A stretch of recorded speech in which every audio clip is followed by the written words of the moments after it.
Hello. Look. Hi there. Look. Another Australian. This is my you're my third Australian, Dr. Black. Ooh, sounds Third. saucy. Yeah. Blake, Mark, and I think you. I think that's it. I think I have to catch them all, man. Australians, you guys are like Pokemon. I got to catch them all. Which Mark? Mark Sterlo? Yes. You had Sterlo on. Oh. Yep. Good guy, that Mr. Strolson. Yes. Yeah, Sterlo's tops. Real quick, before we get started, again, we're not going to be looking at the chat at all the whole first hour. Dr. Black and I are just going to be having a conversation. We're going to learn about him. If you guys see somebody, asking questions or whatever, please remind them. Also, mods, feel free to do what you got to do. You know what I'm talking about. And real quick, before we get started, I wanted to share that Bex, who was just streaming right before me, and I think most of you people came from there, and I didn't open up her link, but you guys know Bex, is very close to 1,000 subscribers. So if you don't mind hitting her up. We also have Dr. Awesome, who's very close. I just dropped his link. And our friend, Skipper. All three of those people are very, very close to their 1K mark. So if you don't have them, please hit them up. I guarantee you like all the content for Bex, Dr. Awesome, and Skipper. And there's other people, too, that are close to 1,000. You can find that on fishfam.link. You can see all the people. So, help them out. All right. Does that Fish Fam link show how many subscribers people are up to, like a live count as well? I don't think it does, but what it does do is, there's a specific list of all the people that are close to 1,000. Gotcha. So it'll update. I don't know how often it updates, but road to 1K. Matt's in here right now. He's the one who runs fishfam.link. So good stuff, Matt. Like your work. There's a few of them right there. There's a few of them. So, okay. All right. Daily. He said daily. Okay. So I'm closing the chat. The chat is gone. So I think we're alone now. There doesn't seem to be anyone around. Should I do that as well? Because it's really difficult for me generally to stream without paying attention to the chat. Yeah, shut it off. Get rid of it. That way you can focus on me. I mean, look at this. This is a lot to focus on over here. There's a lot going on. Just before I close the chat down, I'll say hi to everyone in chat. I'm not ignoring you. This is Rico's rules, not mine. It's his show, not mine. I'm glad you realize this. Oh, hang on. How do I close the chat? I pushed that button. There we go. I've closed the chat. No more questions for me. They're used to it. That's how we do it. But the second half, they know they get to ask you all kinds of questions, and they get some really, really good questions. So I'm excited to hear what you answer for all that. Okay, so let's see. Australian, obviously. You live in Australia. What part of Australia? Northeastern New South Wales. Oh. But I'm closer to the capital city of Queensland than I am to the capital city of New South Wales, or the capital of the country. So if I'm looking at the map of Australia, you're up in the northeast corner of it? Not of Australia, just of New South Wales. I'm very close to the most easterly point of Australia, which is a town called Byron Bay. Okay. But I am in a town called Mullumbimby, which is about 18 to 20 kilometres. What's that? About 14, 15 miles in the hills from Byron Bay, which is one of the most world-renowned towns in Australia because it's so fancy and special, and it's been killed in the last 50 years by tourism. Are you close to the Tasmanian Sea? The Tasman Sea? What is it? Tasmanian Sea? Isn't that the Tasman Sea separates Australia and New Zealand? So yeah, if I go on, is it though? I was going to say if I go and dive in the ocean at Byron Bay, I mean, realistically, I'm in the Pacific Ocean, but am I in the Tasman Sea? I've never actually looked at that. I know it's close because I know somebody. I don't know. I read a book about somebody who kayaked around Australia and across that crossing, because that's one of the most treacherous crossings ever from Tasmania there to, right? Isn't Tasmania also a chain of islands off the eastern coast? No, it's right. It's down the bottom. It's Okay. the little island that hangs off the bottom of Australia. Just one main island, and then you've got a couple of other larger islands in the Bass Strait, which is the body of water between Tasmania and Australia. See, they didn't know they were going to get geography. Geography. That's right. Jeez. We can talk about rocks too if you want, but they didn't know they were going to get geology. Okay, so no topic will be left untouched, ladies and gentlemen. I forgot to mention too that Dr. Black did stream on Tuesday nights. There was 10 o'clock on the East Coast for us. He hasn't recently, but he was mentioning, and we'll get into that a little bit, but he was mentioning that coming back. But you also stream with Pam Punchy Paints on Wednesday nights, right? Is it still Wednesday nights, or is it's Tuesday nights now? Tuesday nights your time, and we often do streams on Saturday nights and Sunday nights occasionally as well. Okay. And there is one later on this afternoon, my time. Not long after this one will conclude. Okay. I'll probably be jumping over to Pam's stream as well before ducking off to watch the Formula One in Vegas. Are they actually going to run it? I guess they had some problems with manhole covers or something. That was pretty wild, wasn't it? But yeah, that's all fixed up. And, not a race fan. That's the only motorsport I can handle, really. I've tried to dabble in other motorsports, but I don't know. It just doesn't take. I think, like, I used to have a mild-ish interest, you might even say, in the Formula One. But then, like, probably millions of other people on the planet, took a lot more interest when that Drive to Survive show came out. I don't even know what it is. I'm not a motorsports enthusiast at all. I go the other way. I'm a get out and walk your ass around kind of fan instead. Get out and hike in nature and stuff. That's more. Anyways, all right. So back to Australia. Have you always lived in that part of Australia? Have you moved around in the country quite a bit, or is that's been home? I have. I was. Pardon me, a little bit of a burp. That's traditional for me, as most people probably know. I was born in a town for less than an hour away from here, and lived in this town since I was this town of Mullumbimby, by the way. I think I did say that earlier. You did? Since I was 3 until I was 18. And then I moved to the Gold Coast in Queensland, which is only, an hour and a bit north of here where I was living at the time, to go and do a little bit of college, a little bit of further education. Gotcha. And you guys call it college. It's not uni for you. Well, we have uni as well, but it wasn't uni. It was a college. Okay, so college for you guys is right after high school. University is later, right? Is that how it goes? No, you can go straight into university after high school, but you need to get good grades in high school to get into university. Okay.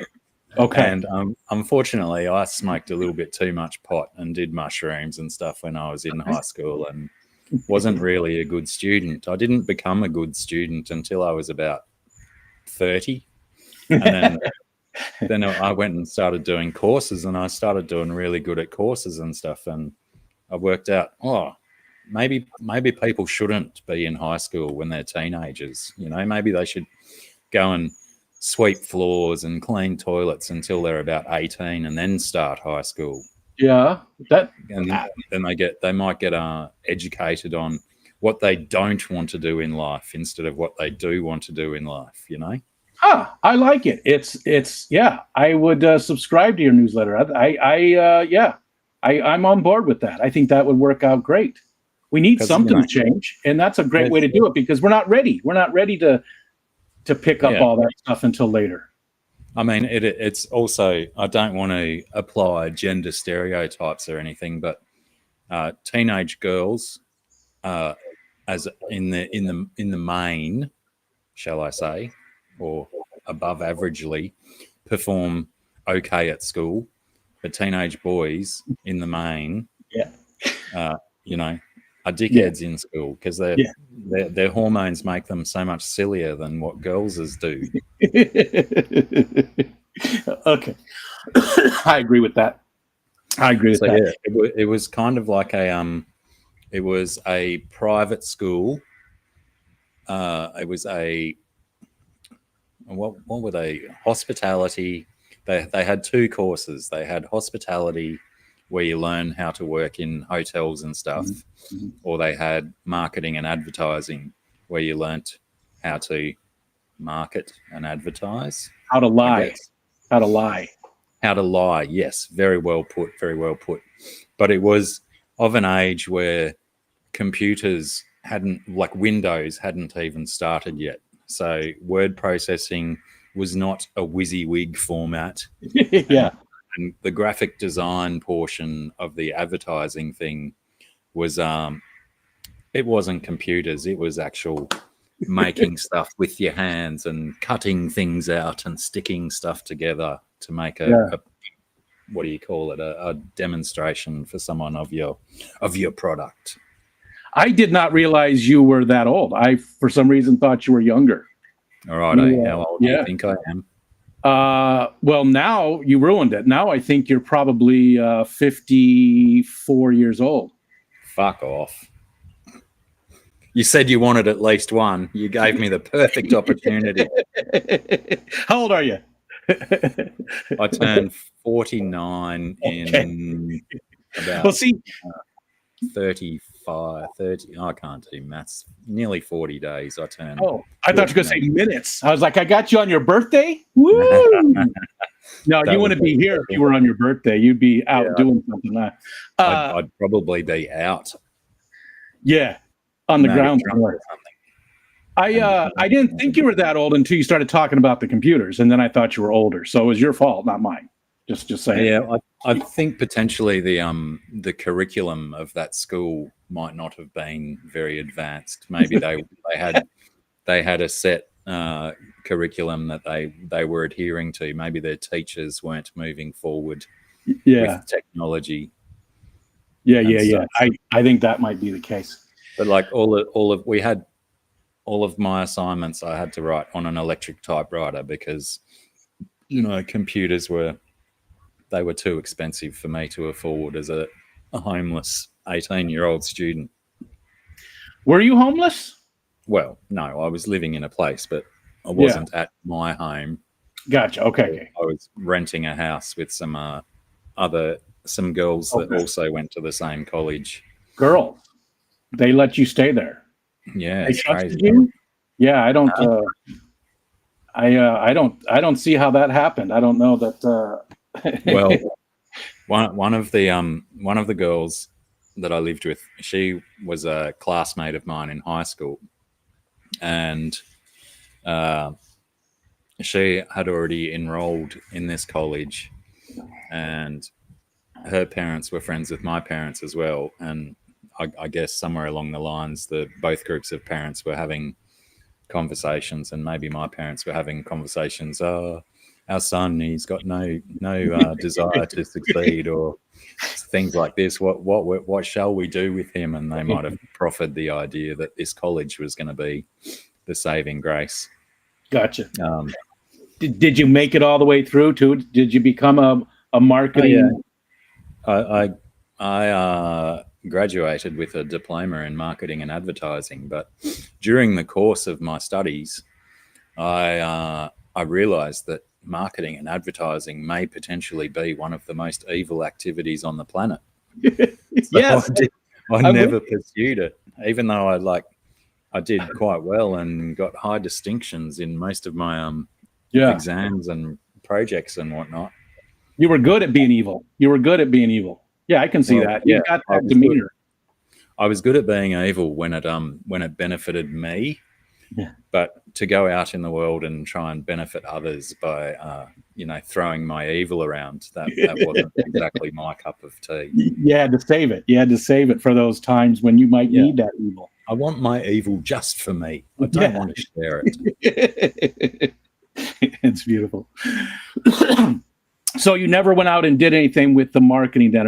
You're not really interested to this thing? Did you ever get a job doing that ever? No. Oh, well, even before I studied, I was on holiday in far north Queensland. My sister and her ex-husband were living up there at the time, and her ex-husband had a friend who worked in a radio station up there, and I went and did like just a couple of days work experience at this radio station because I was interested in potentially working in radio at the time. And I did like a little bit of stuff around all of the different departments in that radio station, and I hung out with their advertising dude. Wow, now that I'm thinking about this, maybe that was the catalyst for why I actually said yes to go and do this marketing and advertising course. And I did some copy for some ads. I wrote some ads, and later found out that they actually used my copy for a couple of ads. But did I get any remuneration for that? I did not. Yeah. So there was something there. There was a skill level there that maybe just made you decide to go and try that at least. Gotcha. Well, okay. I was interested, but like I said, as soon as I was in the course and realized the psychological manipulation involved in marketing and advertising, I didn't necessarily want to be involved in that. Yeah, I'm with you. I did absolutely detest it. I'm very much against it. So, it's one of the reasons why I subscribe to YouTube Premium is so I don't get advertised at. Yeah. Anytime I can do anything to block advertising, I do. Any which way I can, I'll jump through hoops to be able to block it and not see it, or even pay more to not have to deal with it. I'm with you. And I just, anyways.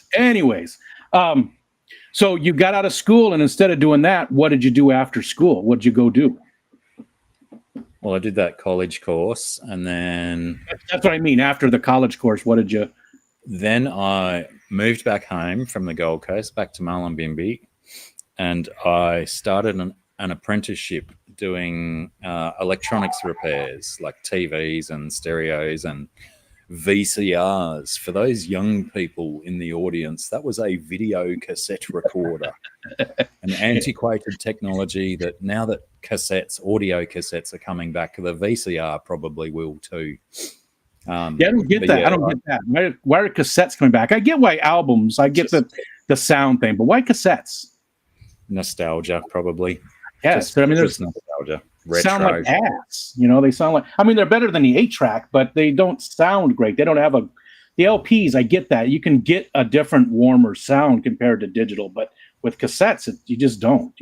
Yeah. So, anyways, okay. I did a year of that.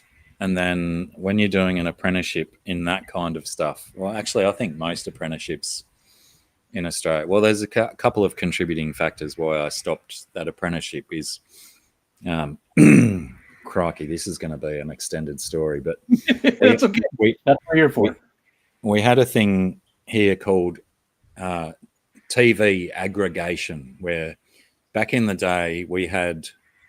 Most areas around the country had only one or two TV stations. They had the ABC, the government-run station, and one commercial network.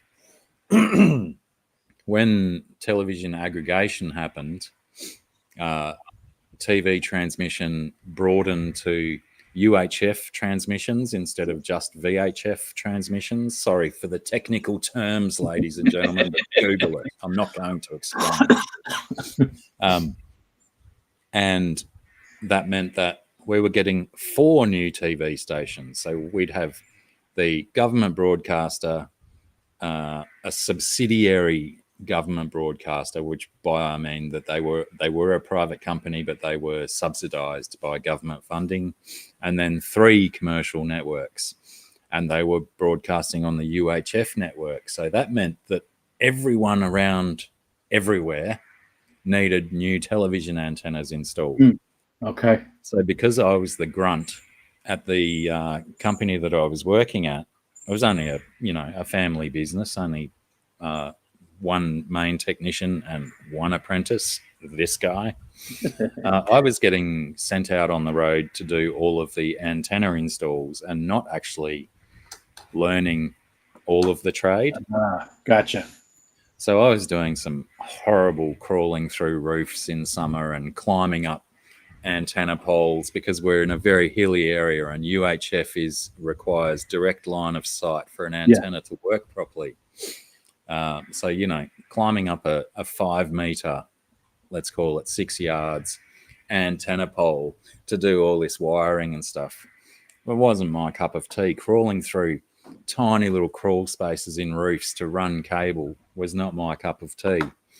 And then that was like the second half of my first year. I was happy pulling apart VCRs and replacing capstan rollers and capacitors in TVs or hi-fis and whatnot. But yeah, I was forced to go and do some really shitty antenna jobs. Yeah. And then I also found out that in the second year of your apprenticeship, you need to start going to school as well. And as previously mentioned, not the best student. And my boss at the time, he'd already given me this book with all the theory in it. And every time I'd like thumb through the pages, it was like, when you see those scenes in the movie where letters and numbers are all swirling around the screen. There was a lot of that going on because there's a lot of letters and numbers being mixed together when you've got to work out electrical stuff. Yeah. And I actually developed a big fear of that I was going to go so bad at the school that I'd never, at the schooling, that I wouldn't, succeed at my apprenticeship. So I Gotcha. eventually gave up, and the dude that replaced me as an apprentice has now got a really flourishing business in the area. Okay. Excuse me. But he's also a really nice dude, so I don't begrudge him at all. I begrudge my ability to learning at the time. Yeah, at the time, but like you said, you sort of turn that around. Real quick, let's do a quick aside. Dr. Black. Doctor. You are not a doctor, right? You have a doctorate or? Yeah, I'm only a pretend one. I was. You just play one on TV. I used to perform minor surgeries on myself when I was younger. This is actually post-apprenticeship, probably in my... Where was I? I'd moved to Brisbane by this stage, and I was working in a large chain store selling hi-fis and TVs and stuff instead of fixing them. I was a salesperson, a commissioned salesperson. And, I used to... in conversations with workmates, I'd say what I'd done to myself the night before or something like that. So they started calling me Dr. Mike, was my nickname around the store because, why not? If you're a surgeon, even if you're an amateur one, we're going to call you doctor in Australia. Okay. And what kind of surgeries were you performing? Mostly toenail removal. Oh, okay. Okay. That's not where I thought you were going, but I mean, was there issues with them, or did you just not like them? Oh yeah, still to this day, there's issues with them. And I took one off only a few nights ago. The whole thing, the whole nail. Yeah. I have to. They grow all stupid and stuff. They not only grow forwards, but they grow upwards. And I've already got.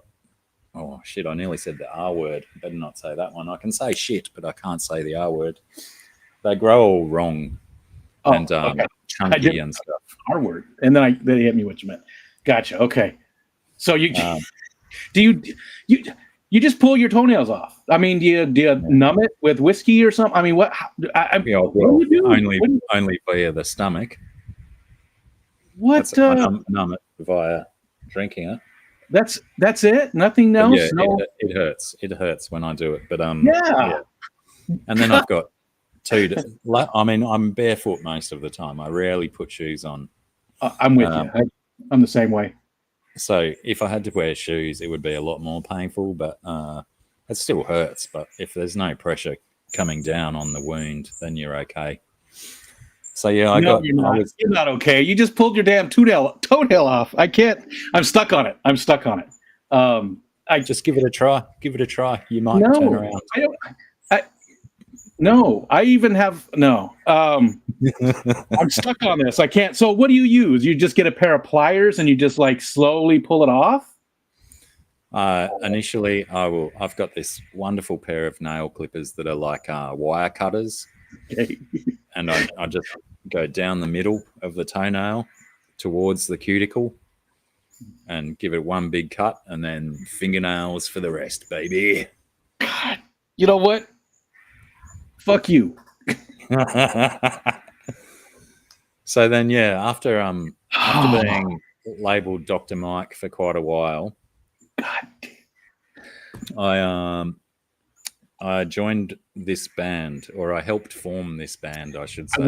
I wanted to get into the music. I like this. I'm not doing anything. I love this. You're just, you know where to go. You've got your story, and you're telling it. This is perfect. So I really wanted to get into the music, especially. So please spend some time with the music. So you got into a band, and yeah, primarily I've always been a large boy, and I've always had a proclivity to wear black clothing. And the band that I joined, called Crow Circus, had a philosophy where every member of the band and fans of the band all got a totem. And because I always wore black, my totem was Black Cat. And over the years, it evolved from Black Cat into Dr. Black. And Gotcha. It kind of stuck because I'm also a pedant, so, they might call me a smart aleck or something like that, or someone who always wants to, if someone says something a little bit wrong, I want to go, but it's 3 inches bigger than that, or it was 14 years prior to that. Yeah, you're correct. That's why that's why that Tuesday night stream with you and Corvus is great, because I think he has a little bit of that as well. So you guys play off each other pretty well on that. Excuse me. I'm so sorry. Definitely fair to say. So the music, what was it called? Crow Circus? Crow Circus. They Which still again exist in a form. There's a website called crowcircus.com. Okay. But it's not so much music. It is a I don't even know what you'd call it. I'd have to get you to look at it and evaluate. But what they do is it's very spiritual, healing, advice, therapy, that kind of stuff. Just they encourage self-healing and that kind of business. Okay. Very, very lovely people. 2 of my ceremony, favorite. Smoke signals, pure state of playfulness and prayer. We remember our true nature. So sort of holistic kind of hippie mumbo jumbo. That's the word I was looking for. You know what? I enjoy hippie mumbo jumbo. So a little can go a long way. Sure. And some of it's good. Some of it's, just like anything. The music, though. So every once in a while, you play music on your channel from that time period, right? Yeah, that time period, and a little bit after as well.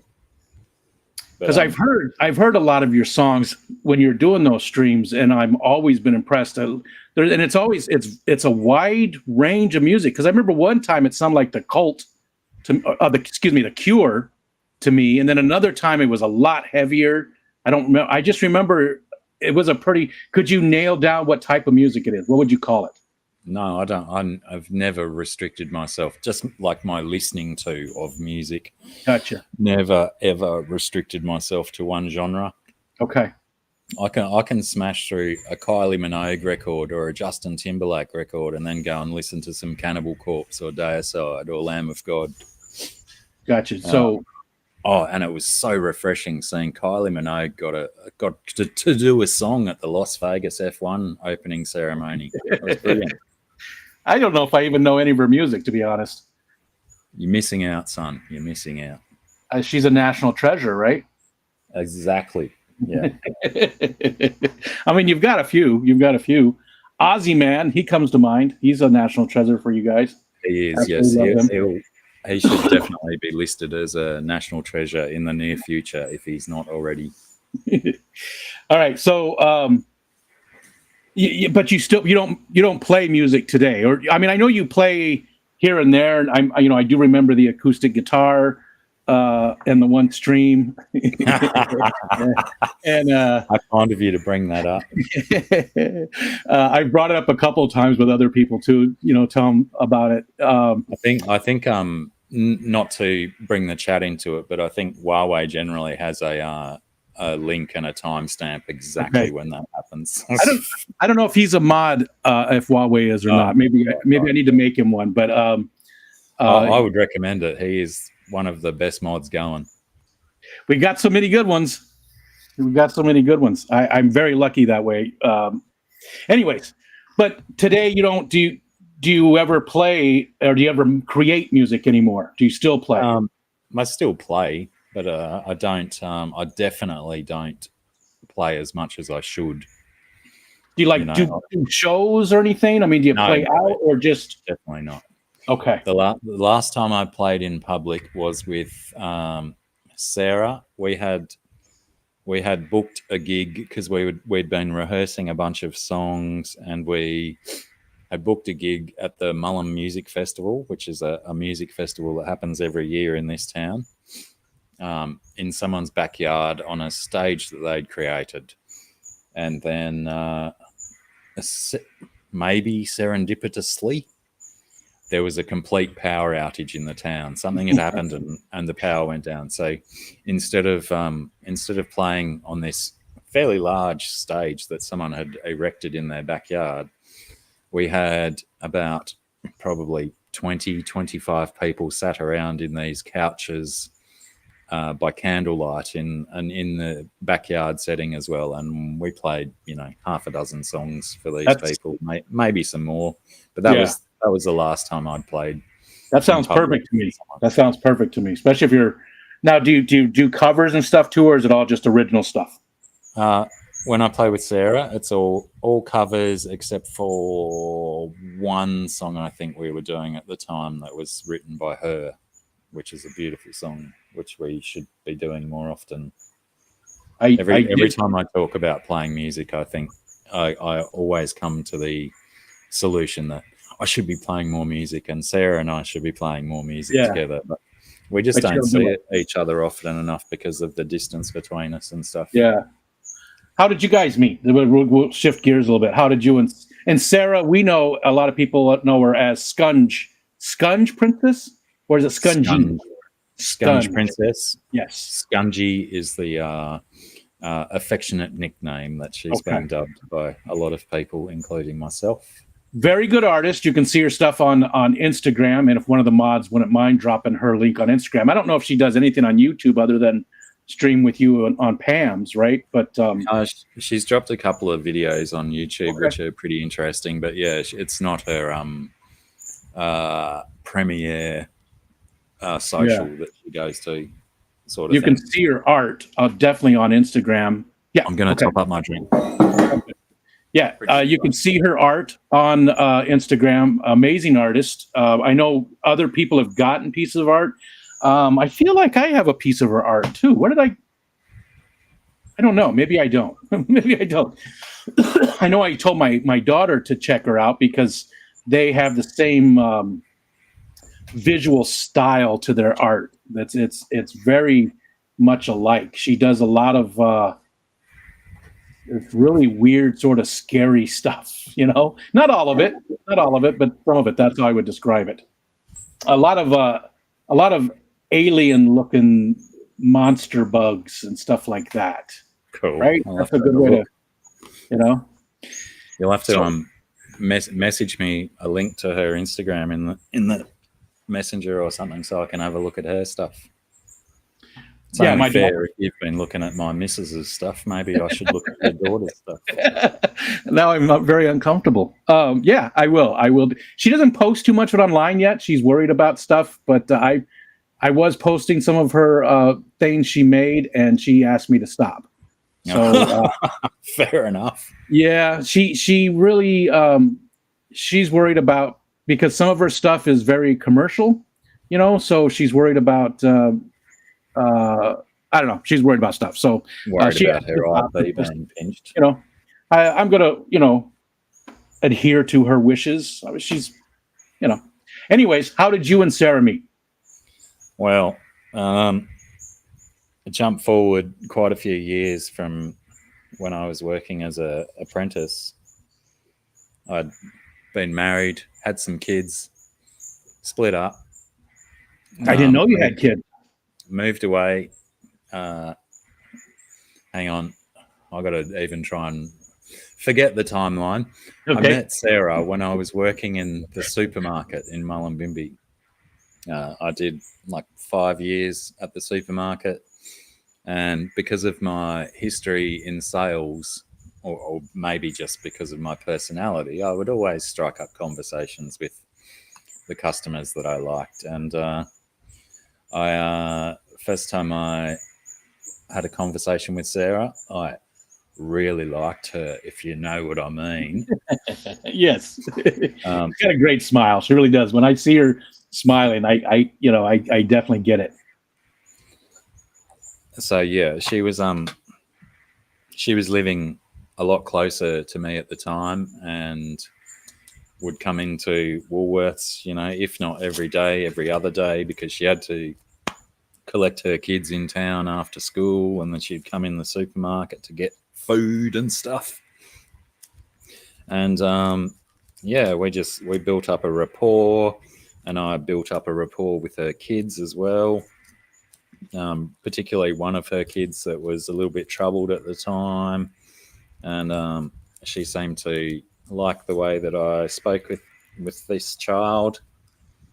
And then one day she handed me a little business card size piece of paper with a drawing on it and her name and her phone number. Nice. And I thought that was like, because I'm absolutely terrible at being the dude to make the first move, And when a girl makes the first move like that, Yeah. I was like so stoked. I was like, we gotta get together. So she came over one afternoon to my house and bought a guitar, and we just played some songs. And we had a kiss when she left. We didn't do anything further than that, and it was on, I guess. That's far more wholesome than I thought it was going to be. I thought it was going to be, just from your personality, I thought it was going to be a little rougher. But I'm hopeless when it comes to the ladies. How long ago was that? How long have you guys been together? Oh, geez, now you're going to get me in trouble with her if I can't remember. 6 years ago. Okay. And maybe 7. No, shit. I'm just going to go with 6 because it's one of my favorite numbers. Okay.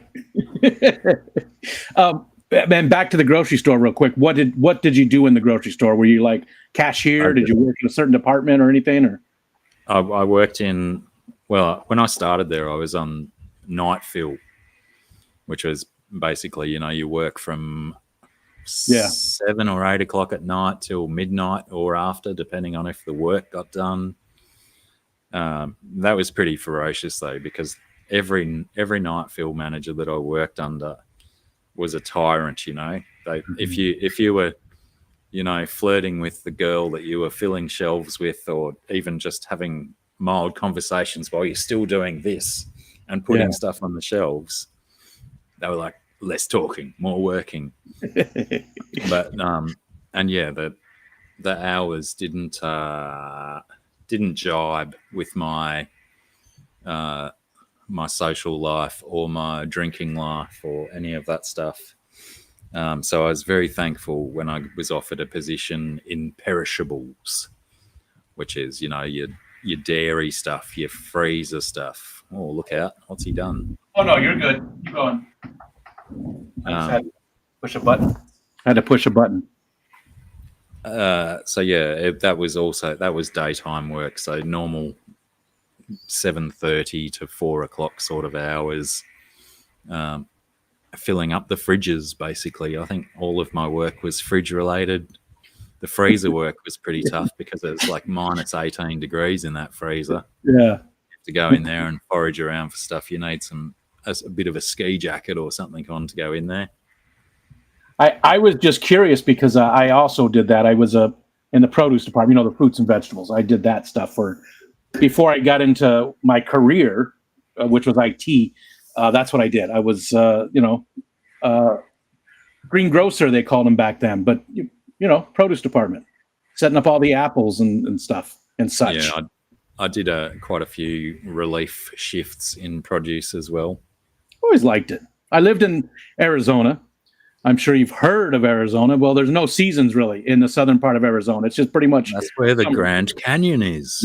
Yeah. So you didn't really get a change of seasons, but I came from the northern part where it did change seasons all the time, and I missed it. I missed winter. I missed the fall. So we did have a change of seasons with the fruits and vegetables that came in. We'd get different fruits and vegetables based on the time of year. So at least you got some kind of time change, some seasons.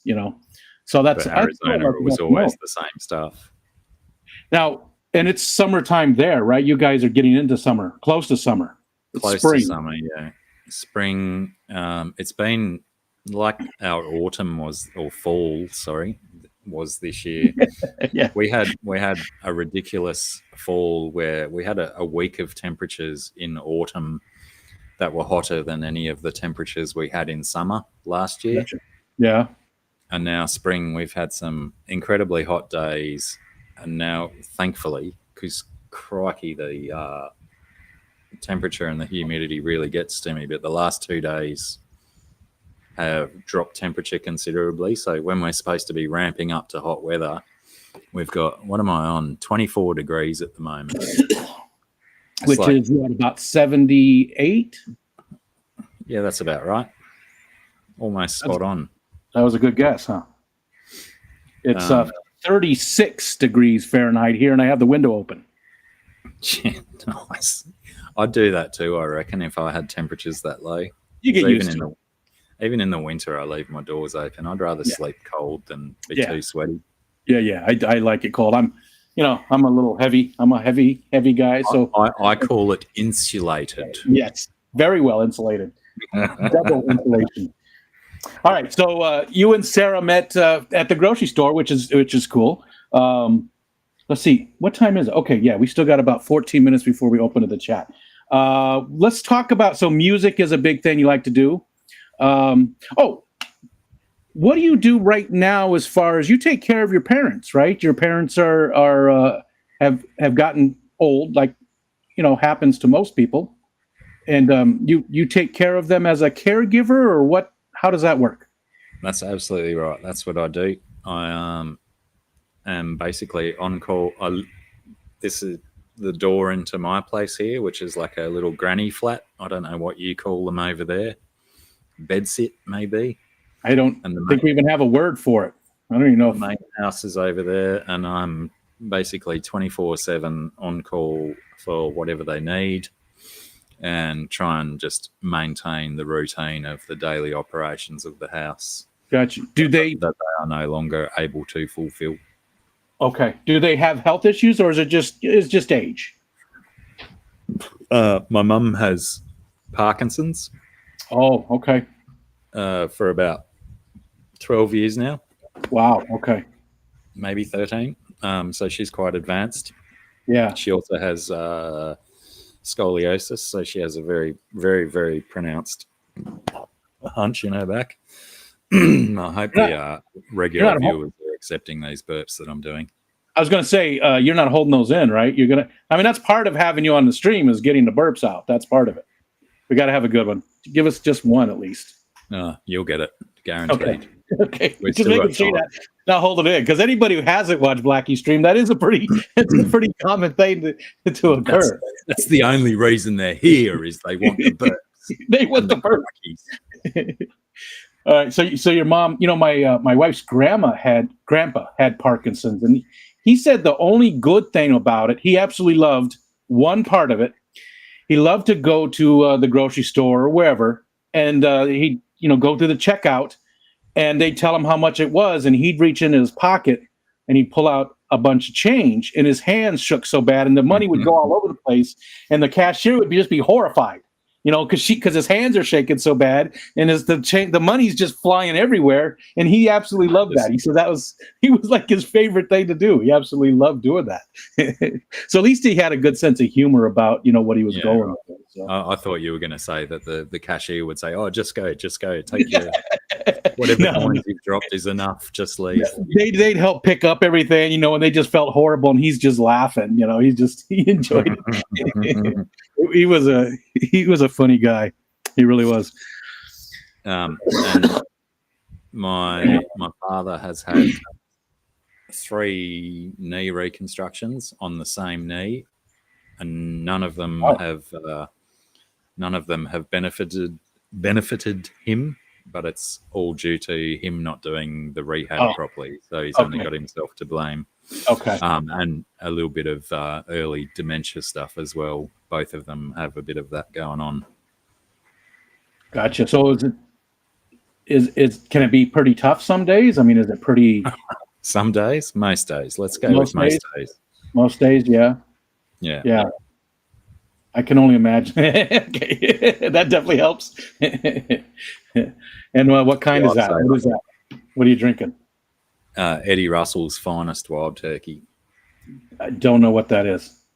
Wild Turkey. Surely you know what Wild Turkey is. Oh, Wild Turkey whiskey? Bourbon, yeah. Oh, yeah. I thought you were drinking a beer.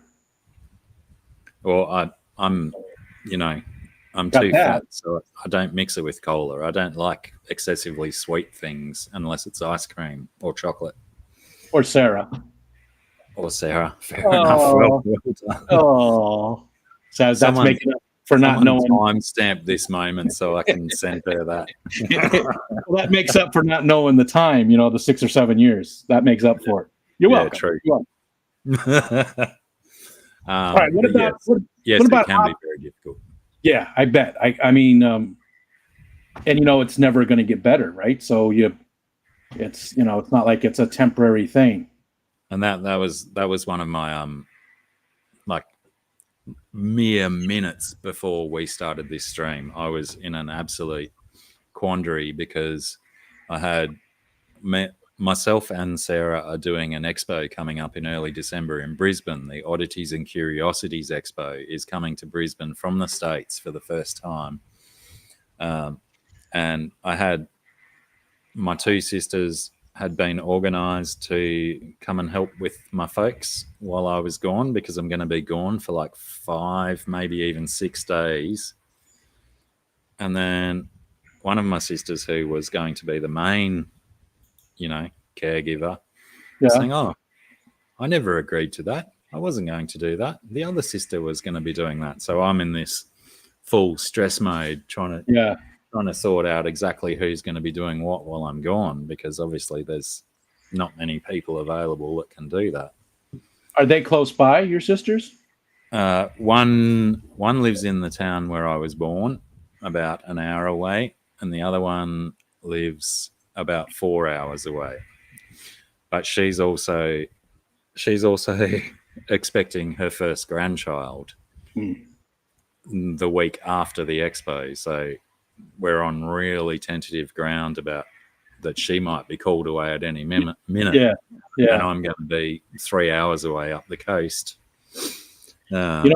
What's weird about stressed out as what's weird about that is that Oddities and Curiosities was just here, and my wife and my daughter went to it. I have a shirt. They brought me a shirt. So it's funny though that's you're going to be at it pretty soon, and it wasn't that long ago. I think it was in I don't remember when it was, but it wasn't very long ago. They went and did it. And they said it was amazing. There was just so many cool things there. A lot of makers and stuff. And I'd never heard of it until Chattanooga Ed and Bob Kaler, they went along to it. I can't remember what location they went to, but they were sharing some photos and videos from the event. I don't remember that. Pretty much as soon as I saw that it was coming to Australia, we got straight onto it, applying to have a booth at the event.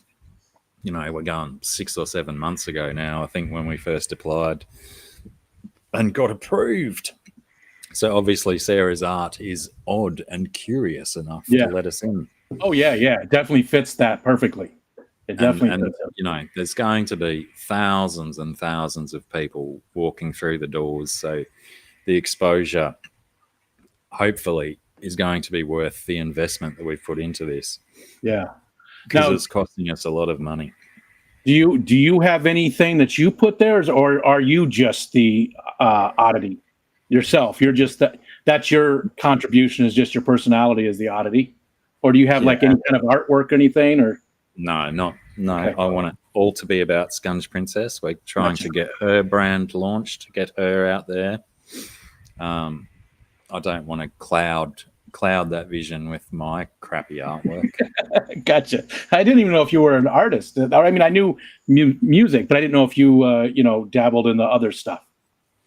I've sold one piece of art in my life, and it was to the extremely generous Bob Kaler, as the only piece of existing sold art of mine on the planet. Gotcha. During probably one of Pam's streams, probably, right? Yes, it was, in fact.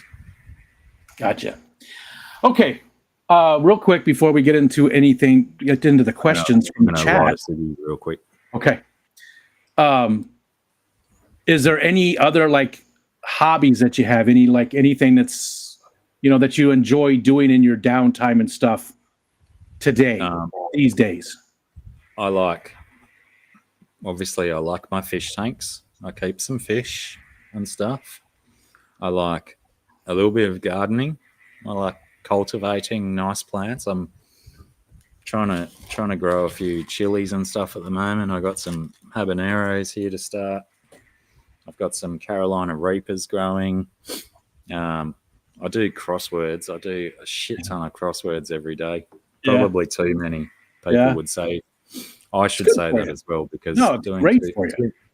Yeah, but it stops me doing other jobs because I get a little bit addicted, a little bit obsessive about doing crosswords. I like visiting my son's snake collection and looking at his awesome reptile enclosures that he's building. Nice. And you mentioned kids. What you have two? What's your configuration there? What do you? I have 3 sons with my wife, and then I have twins with another lady. Wow, twins! Was all well before I met Sarah. Twin boys, twin girls, one of each. What's? Listen, I decided when I was about 16 or 17. Yeah. That I was only going to have boys as children. Yeah. Because it is scientifically proven that the male gets to decide that. Oh, okay. So, we offer the alternative chromosomes that decide the gender of the child. So I decided that well early. Yeah. And I developed that mindset. I don't know if it was like a daily mantra or something like that. Like you're yelling, listen! Where you'd looking down and just telling it, this is how it's going to work. Flogging it with a loose rope. Going, only boys. And that's what happened. Wow. If anything, it was purely chance that I only got boys right across the board. And, the upshot is I get that fantastic story to tell. I chose it. Yeah, I chose boys, and I only got boys. 5 of you running around. Do they take after? How old is the oldest, and what's the youngest? What's their age ranges? The oldest is, what did he turn just before? 24. Okay. Hang on, I might have overshot that. 1998, he was born. 25, he might be 25. Then 23, then 20, almost 21. Wow. Then the twins just turned. Oh shit! A father should remember these things without having to do maths, shouldn't he? I shouldn't have put you on the spot like that. I believe the twins just turned 12, so they're considerably Okay. younger than my older boys, who are all Yeah. adults, working men and stuff now. Quite the spread. And do any of them take after you, or do they all take after you? Is all a bunch of Dr. Blacks running around, or is it? Well, genetics says yes, they're going to be doing that. The middle out of the five, he's he produces music and stuff, and he's much better at music than I ever was. Nice. The second oldest boy loves his reptiles and things, and is a awesome reptile keeper. Much better at reptile keeping than I ever was. Oldest boy loves his motor cars and stuff, and has a tendency to get angry sometimes, which is a little bit like me, but he gets much angrier than I do. He's even better at that than you. Yeah, so they've all got their similarities to me, but they all seem to be able to excel at their similarities to me. That's our job. That's our job. We're supposed to make our kids be better than us in every way. That's the way you. Exactly. And I'm doing it right. I'm very, very proud of all of them for their place in the world and how they do. Nice. Okay. I want to open it up to the chat, but before we do that, you talked a little bit before the stream about coming back on Tuesday nights or something. What's your plan for your channel in the near future? Well, I've never had much of a plan for my channel. As soon as when I first started my YouTube channel, I thought, oh, this stuff's pretty easy. All you got to do is rely on your personality. But apparently, you need a pretty healthy work ethic as well. You need to put in a bunch of effort to do decent videos and stuff. And then I realized that, I'm not going to have success on YouTube because I need to do way too much work, way more work than I'm prepared to put in. I'm with you.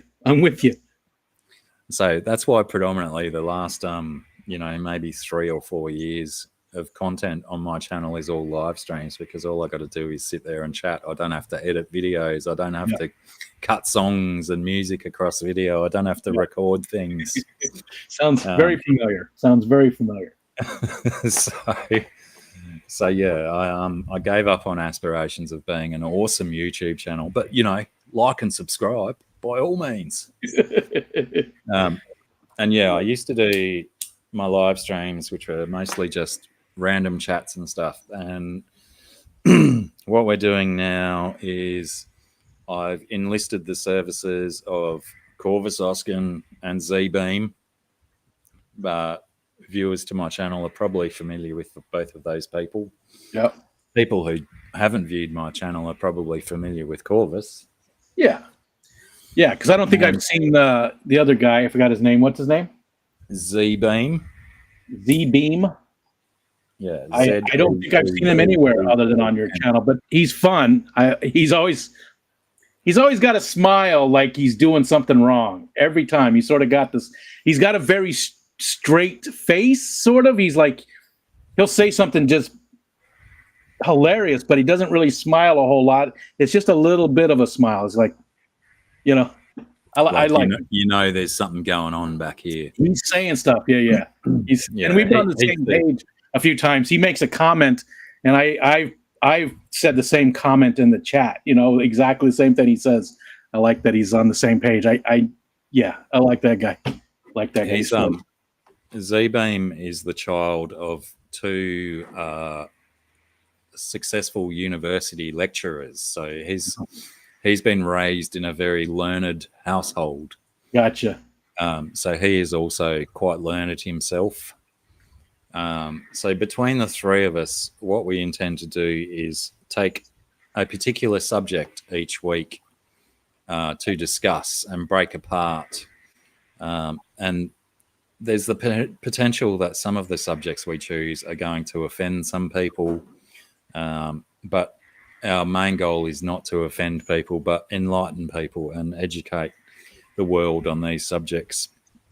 And the biggest struggle that we're facing at the moment is finding subjects to talk about. Okay. that we can all have a vested opinion in. So, Sure.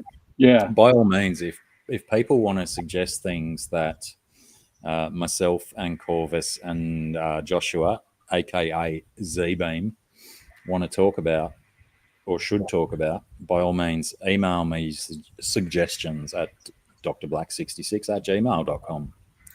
Or on Facebook, if you're friends with him on Facebook. By all means. Because I did email you, and email's not good. You're not good with email. You don't respond very quick with email. But Facebook, just like that. Yeah, that's a good point. When did you email me? I don't know. I feel embarrassed that I didn't respond to your email. That's all right. Don't worry about it. A lot of my friends don't like email, or just,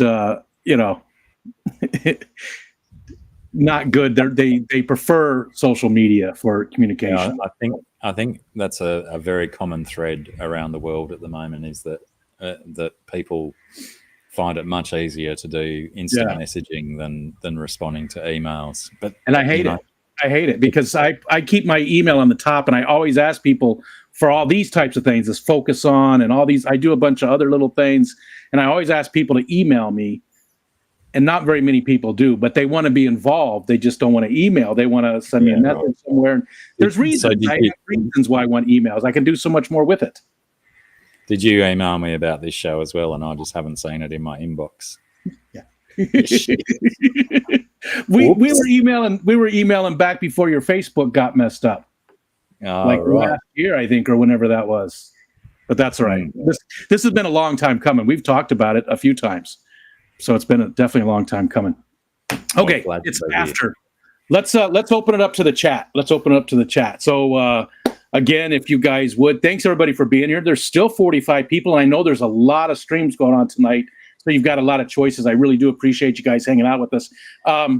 Please, can I while you do this spiel, can I just disappear and go and urinate? Please do. Don't do it there. Oh.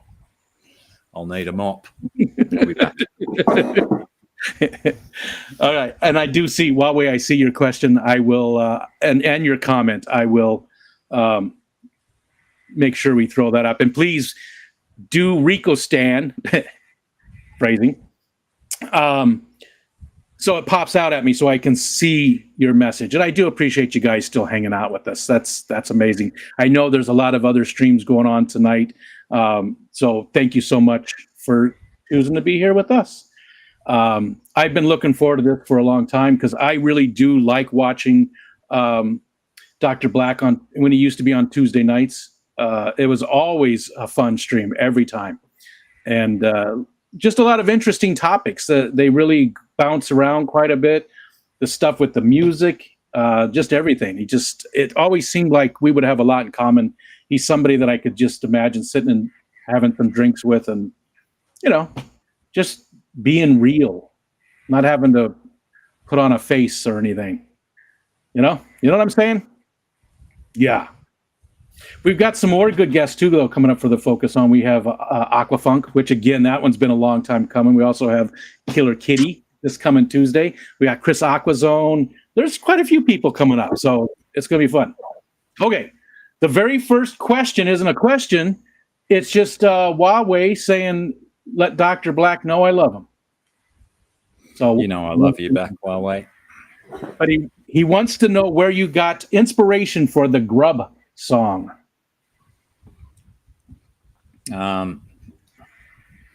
That's a good question.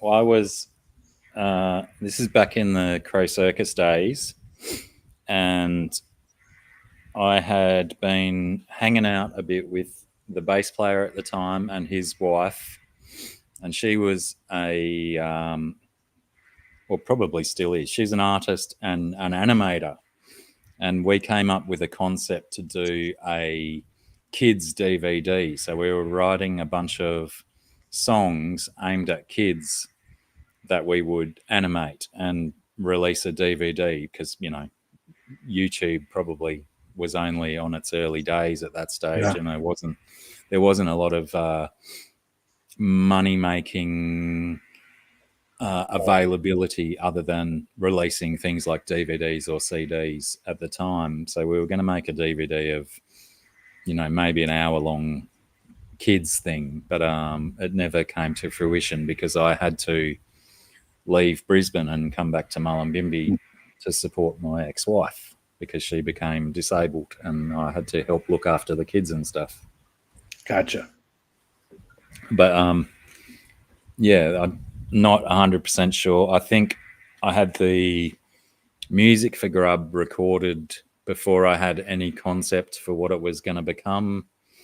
And then, maybe one particular night with particular substances in my bloodstream, I might have came up with the concept of this grub experiencing a metamorphosis and a change into, how we all go through something that we feel life might be just this constant thing, but then all of a sudden something happens to us to be a catalyst for development in life. Yeah. Do you find having those different things in your bloodstream helps your creative juices flow? Not necessarily the creative juices, but potentially just for a spark. You might get a particular spark, but to be honest, I'd rather be pretty straight if I'm recording music or writing things. I think you get more concise, clear stuff if you're a little bit less affected by substances. Okay. I mean, because I've heard that about a lot of the famous people. They would just get blasted on different stuff, and then that's where they felt they were most creative. But I'm sure it's not the same for everybody. Otherwise, everybody would be doing it. They were probably blasted on stuff when they were saying that they're more creative on when they were blasted. But you might have a point. You're forced to defend it. Okay. Because you're on it still. Excuse me. Nathan wants to know, it's a double part. If everybody could keep just one fish, one type of fish, what would that be? What species of fish would everybody keep? That's it. That's the only one in the entire hobby. Well, my favourites at the moment are I'm keeping 2 species of native gudgeons that are local to my area. Yeah, and I love them. I think they're choice. So I'd stick with the gudgeons. Unfortunately, Mickham, my desire for large cichlids has disappeared in the last few years. They're just too expensive to feed, isn't it? It's weird too how I know pea puffers for you guys are crazy expensive, right? Yeah, I'm lucky that I've never had any kind of inkling to go towards puffer fishes. Any of those ones that sort of hit trendy status, where everyone's getting them and everyone's doing them. Luckily for me, pea puffers, I was already disinterested in them before they became trendy and hot. Yeah, I had some for a while. I had quite a few. Well, not quite a few, but I liked them. They didn't last too long for me, though. I didn't do too well with them. Maybe a couple of years, and that was it. Let's see. Oh, and there was a second part of that. What fish do you think shouldn't be allowed to be kept by normal fish keepers? Oh, that's a good one. Normal fish keepers. Normal fish keepers. I'm not saying scientists, biologists, ichthyologists. Just us normal people. Yeah, this stream's going to get demonetized because you use the word normal. That's all right. I think you're supposed to say the N word. Okay. I'm not worried about losing out on my, 30 cents or whatever it is that you get for, Yeah. J Stan, g'day, J Stan, by the way, long time no see. Common Parkey, definitely. I think most people shouldn't keep Parkey because I think they get way too big for most people's tanks that they keep them in. Yeah. And some of those other super aggressive cichlids, I think people lose their way with them as well, like jaguars or dovey eyes or dove eyes, however you want to say them. That takes a special kind of keeper to maintain wolves and jaguars. The big fish, especially that are, I always say the common pleco. I don't know if that's a problem over there, but here, the big box stores will sell a common pleco that's like 3 inches long, and it's going to get massive. And they don't ever tell the people that. They don't tell them that it's going to get huge. So those are always my. They are a problem, and I believe there may be some feral populations of them popping up in the Murray River. But someone may need to fact check me on that. I wouldn't be surprised. There's certainly a bunch of feral fish turning up in decent populations in Australian waters. Thank you, Matt, for the super chat too. There, I see $1.49 super chat. I really do appreciate that. Foxanne just says toenail. That's all. So that's her comment. Toenail. She's just reminding me because I really had a bad reaction to that story. Blackie covered his love for music. Oh, go ahead. Do you want to say something? Yeah, I was going to say, send me your address and I'll send you the next one that I rip off. Hey, that actually sort of fits. I play this game. We're just starting it. It's called What's in Patty's Box. You know Patty. Patty? Yeah. So this is Patty's Box. And we play What's in Patty's Box. So people have to guess what's in. You put a different thing in there each week. Well, that's the goal. We're just starting it. But yeah, people send me stuff to put in there, and then we do like 20 questions, and whoever gets it gets sent whatever the item is in this little box, whatever fits in this, Well, you send me your address, and I'll send you a toenail. You know what? I'm going to do it. I'm going to do it. I'll send you like that's going to be awesome. That is going to be awesome. Oh, imagine how feral that thing's going to be when you pull it out all covered in blood and. Ugh. Somebody's going to get an Australian toenail. That is beautiful. Yeah, if ladies and gentlemen, and others, if you see Rico going to the box with a pair of tweezers, not willing to touch what's in the box with his bare fingers, it's a fair chance. Yeah, safety goggles, the full visor on. Fair chance it's going to be a body part of mine. Hopefully, just toenails. I'm concerned now if you said a body part. I don't know. I'm afraid to open the package when it shows up. You don't know what it's going to be. I could probably lose this guy as well. What are we looking at? Your pinky? Yeah, that guy doesn't go straight anymore. Oh, okay. I could chop it. No, hang on. I still need it for octaves on the piano. I thought we had something going on. All right. Kalish wants to know if you had to pick one album to play on repeat for a long road trip, what would it be? One album. Would it be your own? What would it be? Definitely wouldn't be my own, but so something like you have to drive for 8 hours. What album would you? And you only have one album. There's something stuck in the player or whatever. What do you want to listen to?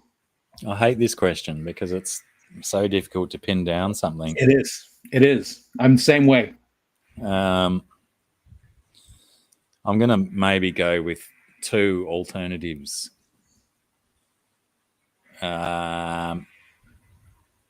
I'll say, no, hang on. I can't even limit it to two. It's hard, isn't it? It's a two, it'd be easier. Yeah. But it's not. Probably one of the earlier, but not the earliest records of Lamb of God.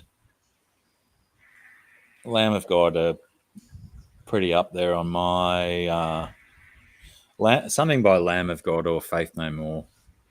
Faith No More, really? Are they still around? I don't think they are, right? They're Faith No More. They haven't been around. They haven't made anything in a while. I thought I'd heard something come out from them, like in the last 5 years or so. They did a really nice. I think it was for the BBC or something. They did some nice live recordings in studio. That was quite fun to watch. Maybe that's it. But yeah, as far as regularly touring and recording, I don't think they're much of a thing anymore. Yeah. Especially like Mike Patton, the singer of Faith No More, and Mr. Bungle and Tomahawk, and etc. He's been the singer of many bands.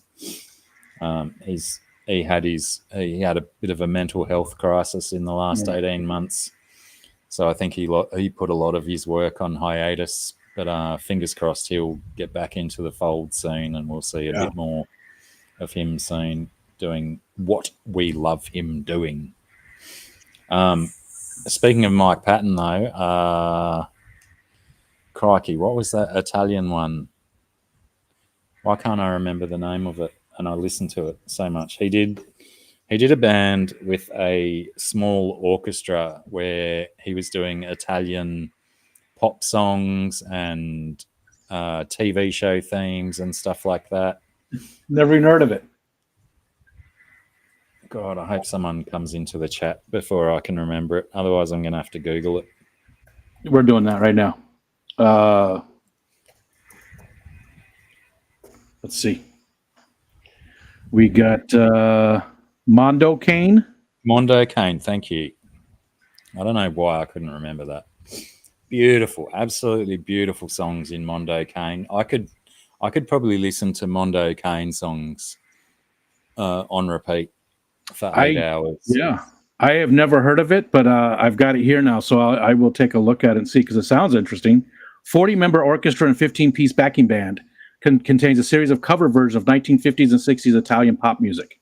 Yeah, some beautiful songs in there, and we've all grown up listening to Mike Patton sing in English, and when you hear him sing in impeccable Italian, it's absolutely beautiful. I love his voice. I love the things he can do with it. The Mondo Cane stuff is really, really, really nice. Listen, hold on. I'm going to go with Mondo Cane, Kalish. I'm going to say I would listen to Mondo Cane for 8 hours. Hopefully you can hear this. Hopefully you can hear this. Because I did this just for you to make you feel at home, even though you are at home. Computer, what's the weather? The current weather is 36 degrees Fahrenheit with mostly cloudy skies. Tonight, you can expect showers with a low of 35 degrees. Computer, stop. Showers. I changed her over to the Australian thing just for you. Just for you. I thought I had this impression that a lot of people in America had their GPS set to Australian voices too. Probably. It's different. It's, it can be sexy because it's different. It's exotic. I mean, your voice is pretty damn, it's doing it for me. You know what I'm saying? It's, all right. That's very generous of you. Adam McReynolds is up next. He says, what monster fish does Dr. Black wish could be a small schooling fish? So, something big, instead it's like the size of a neon and you get a whole bunch of them. I'd go with either jaguar cichlids or festes. They're two of my favorite fish ever. I always thought those new arowanas, the one with the long fin arowanas. I know Aquarium Co-op, I think, did a video on them, but they went to China and saw them, and they're like beautiful red flowing fins, but they're the big arowana, but it's a long fin. Yeah, I would love to see those. Love to see those. Does speaking of arowanas, like we have a version in Northern Australia called a Saratoga. Do Saratogas appear in the fish trade in America at all? You know what? I honestly have no idea. I'm looking them up. And there's so many people here that are much more knowledgeable about that kind of stuff. I'll look and see if that is something that we have. Australian bony tongue. That's I one of believe the. I believe they're in the same family, but they're just slightly different, and probably most people would consider not as pretty as an arowana. It inhabits still clear waters of pools and billabongs. How come we don't get fun words like billabong? We decided Mark Sturlson and I decided that your dollars are actually called dollary dues, though. We've already changed it, so you're stuck with that. You've got dollary dues. I honestly don't know, but maybe somebody in the chat will once we get down there. So, okay. Next up is. Go ahead. You also have lots of interesting words that have entered the American vernacular that come from your native people. Yeah, such as? Well, I don't know. I'm not a etymologist as such, but most of our fun words that we have also come from our indigenous peoples. We don't really have a lot of. They're all place names. That's even here where I live in New York, a lot of places are still. I live in a town called Huron, which is probably English version of a Native American word, but Irondequoit, Schenectady. I mean, there's a lot of Native American place names, but I don't know that a lot of other words have entered. You know what I mean? I'm sure there's some. I'm just drawing a blank on what that would be. But I think that's the same sort of thing as well. Is that most of our indigenous words that we've adopted into the zeitgeist are pretty much nouns and pronouns for things. They're not really, used in the everyday vernacular. Gotcha. Okay. Mickham wants to know if he said, I believe Blackie got a great video of how he was harvesting live mosquito larvae. I don't know if I ever got around to filming the sequel to me building the mosquito trap. Did I? I'm going to have to go back through my videos and check now. But I had a video of a bucket trap for mosquitoes, which I went to a fair bit of effort to build, basically a bucket with a lid and a hole in the side that you'd fill with water. And then I realised that due to my subtropical climate, I can just I can harvest mosquitoes out of my bird baths. Out of my trays under my pot plants. They're everywhere. Plants? Potted plants or pot plants? Let's go with potted plants because I don't have any pot plants at the moment. It's legal here. Plants. I mean, we can grow 12 plants per household, 6 plants per person. That's what we're allowed to grow. Yeah, some states of Australia you're allowed half a dozen or 6, if you will. Is it legal everywhere? And you can only. No. Okay, same here. Yeah, I think 24 states now have some sort of legal part. So half the country roughly has some legal. I think there's 2, maybe 3 of the states / territories of Australia have the half a dozen rule, and the rest are still sorting it out. Yeah. How many are there? 7 territories? Yes. Okay. Come on. Tentatively answered that question, but I'm fairly certain that's accurate. You were impressed that I knew that. Come on. You. Okay. Next one, the Myrtle question. So Myrtle is not feeling well, but he's I don't know if you know Myrtle or not. Most people do. Myrtle has been around for a super long time, and he asked this question in the very first Focus On I've done, and it's been asked in just about every one.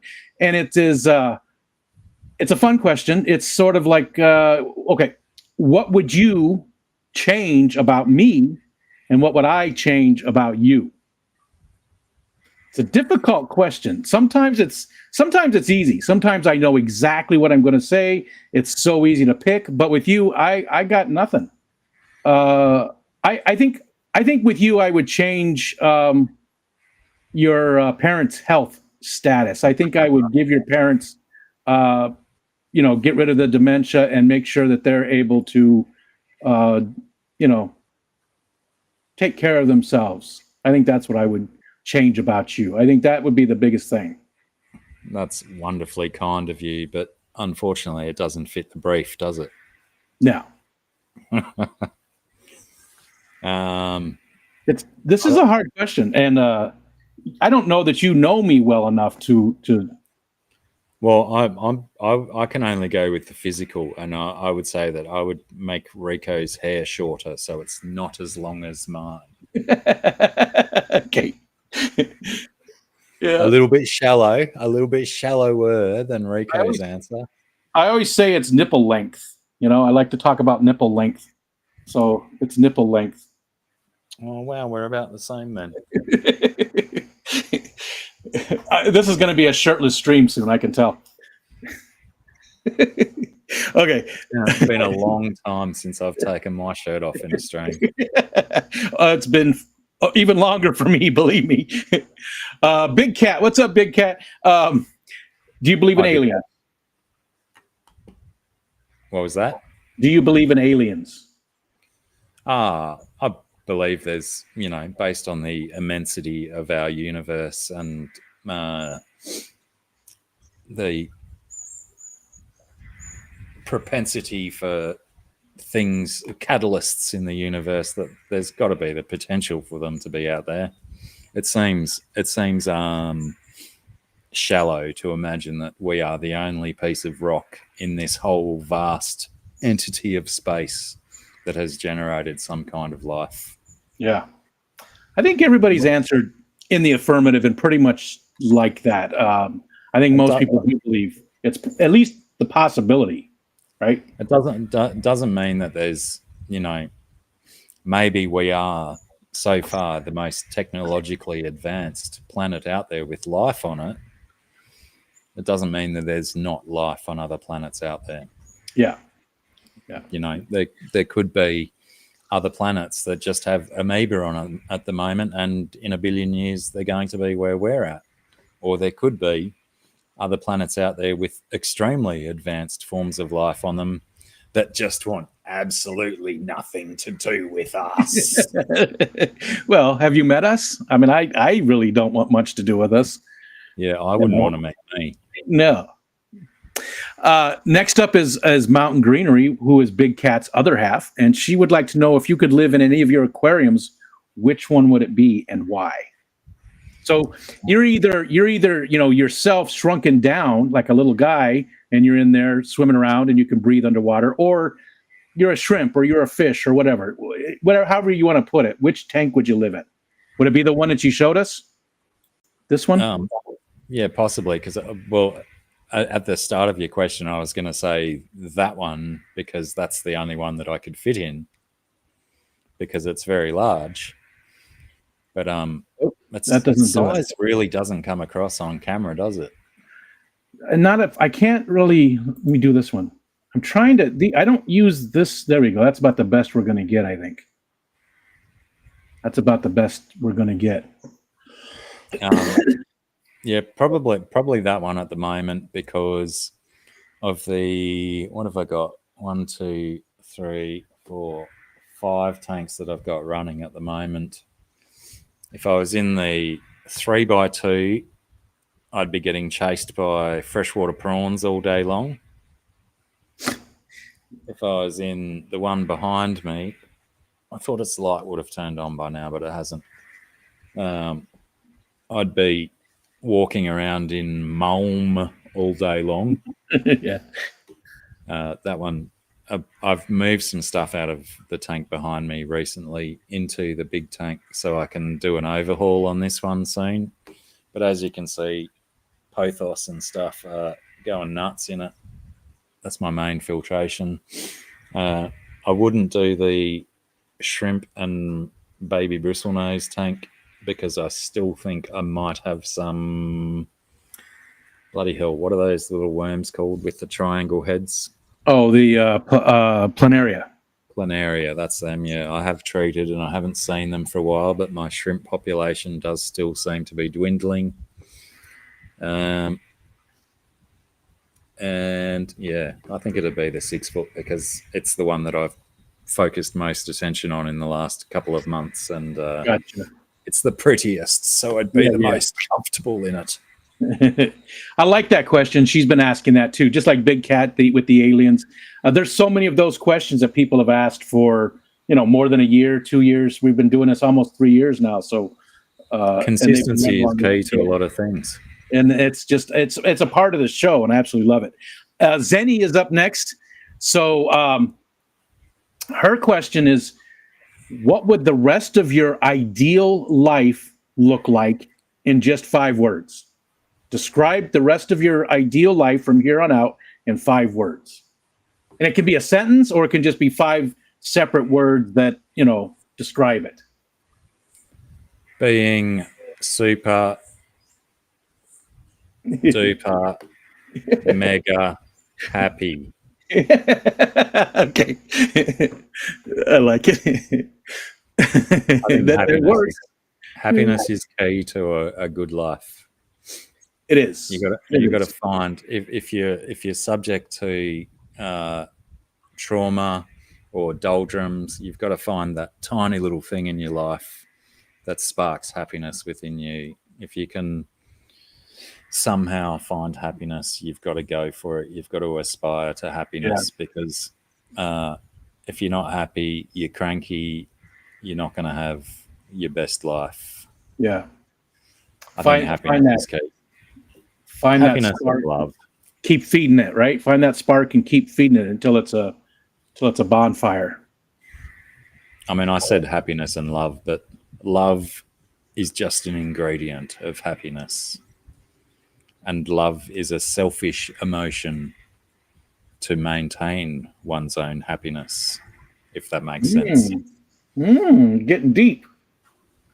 But I get it. Do you understand that love is a selfish emotion? Sure. Because most people go into love for how it makes ourselves feel, not for how it makes the other person feel. Yeah, because even if you're doing those things for the other person and you're saying, I love you and I'm going to take care of you and do everything I can to make you happy, you're doing it because that makes you happy. So even though you're doing things to make that other person happy that seem unselfish, the ultimate goal is still right here. I've said that to people before, and they've really fired up and disagreed with me and had big arguments that love is not selfish. But obviously they weren't deep thinkers. I suppose I can see that too, because there's a lot of times when you do things purely out of love that are 100% unselfish, and they are just before the other person because you care so much about them. I don't know. I'm on the fence on that one. A lot of what we do is to make that person feel good because that makes us feel good. We know that they're in a good spot. But at the same time, sometimes you do things just purely for that person. When I've been married for 33 years. Yeah, I don't know. I'm on. I'm of two minds there. Hi, Latoya. Hi, everybody. Thanks, everybody, for hanging out.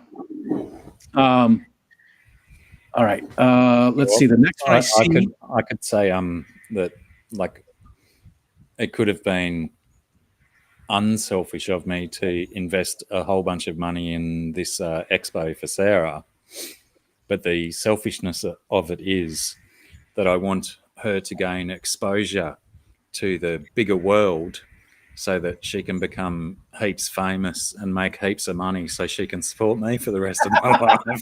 Okay, that's really fucking selfish. You know what? I don't think that's true, though. I don't think that's true. I think you're doing that because you care about her and you just want to see her be happy and excel. Yeah, now you make me think twice about my stance on love. Shit. Well, I think it's a little bit of both, though. I think love can be very selfish, even though you're doing things for somebody else, but you're doing it because of how it makes you feel. I feel that way when I help people, when I can help. I love to help people. I do. But a lot of the times it's because it makes me feel good to help people. So it is a sort of a selfish, thing to it. All right. Well, let's move on. they talk about the what are they? The 5 languages of love. Yeah. No, not even. There we go. That was close. That's not a real good one, but that was close. I can't remember what all 5 of them are, but they all make sense as things that how people express their love and whatnot. Yeah. Yeah. Next is Dapper Dennis. Is there a person from history that you would like to have a conversation with? And this is a 2-parter as well. So is there somebody from history that you would really like to sit down with and talk? Somebody who's, no longer with us. Could be from any era. This is another really difficult one because I consider myself a fairly avid historian. I'd probably like to ask Napoleon why he didn't want Josephine to wash so much. I'd probably ask Henry VIII why he would take the head off a woman that he loved. I'd probably ask Cleopatra why she'd breed so indiscriminately with so many people. There's so many people from history. Yeah. Oh, I'd ask. Oh, hang on. No, I lost that one. I'd ask the first caveman who managed to keep fire how he did it. That would be my one. I want to know, but he wouldn't speak my language, so it'd be pointless to ask him, wouldn't it? Well, no, but that's part of it is that they understand you and everything, so you can communicate with them. That's part of the. Wow, I'd like to mull that question over for like 3 weeks and come up with 14 solid answers. Well, the second part of that is there a time period that you would like to visit, regardless of the people within it, but just is there a time period where you'd really like to go back and see things? Well, like I said, I'm an avid historian, so yeah. I think vicariously I've experienced a lot of history from reading and whatnot. I'd like to see what's going to happen in the future, baby. Let's go to 2300 and see if the world is 40 degrees hotter and if humans have died out and whatnot. Yeah, that was my answer too. I would definitely like to go to the future. Okay, let's see. We still got 20 minutes. We're doing good. Zenny would like to know if you had to move to America, and she put it America, and could only take one Australian comfort, food or otherwise, for the rest of forever. So you're never getting any more of your Australian, comforts. What would it be? Food or whatever it is. I think it seems to be a little bit of a loaded question because I think she wants me to say Vegemite. Who did you say asked the question? Zenny? Zen Ginger. Of course. She asked a lot of good questions. Vegemite's not definitely a comfort food of mine, but thankfully my most important comfort foods are readily available in America, which is beefsteak, chocolate, ice cream, even though I've given up chocolate and ice cream of late, but I had a massive feed of beefsteak last night.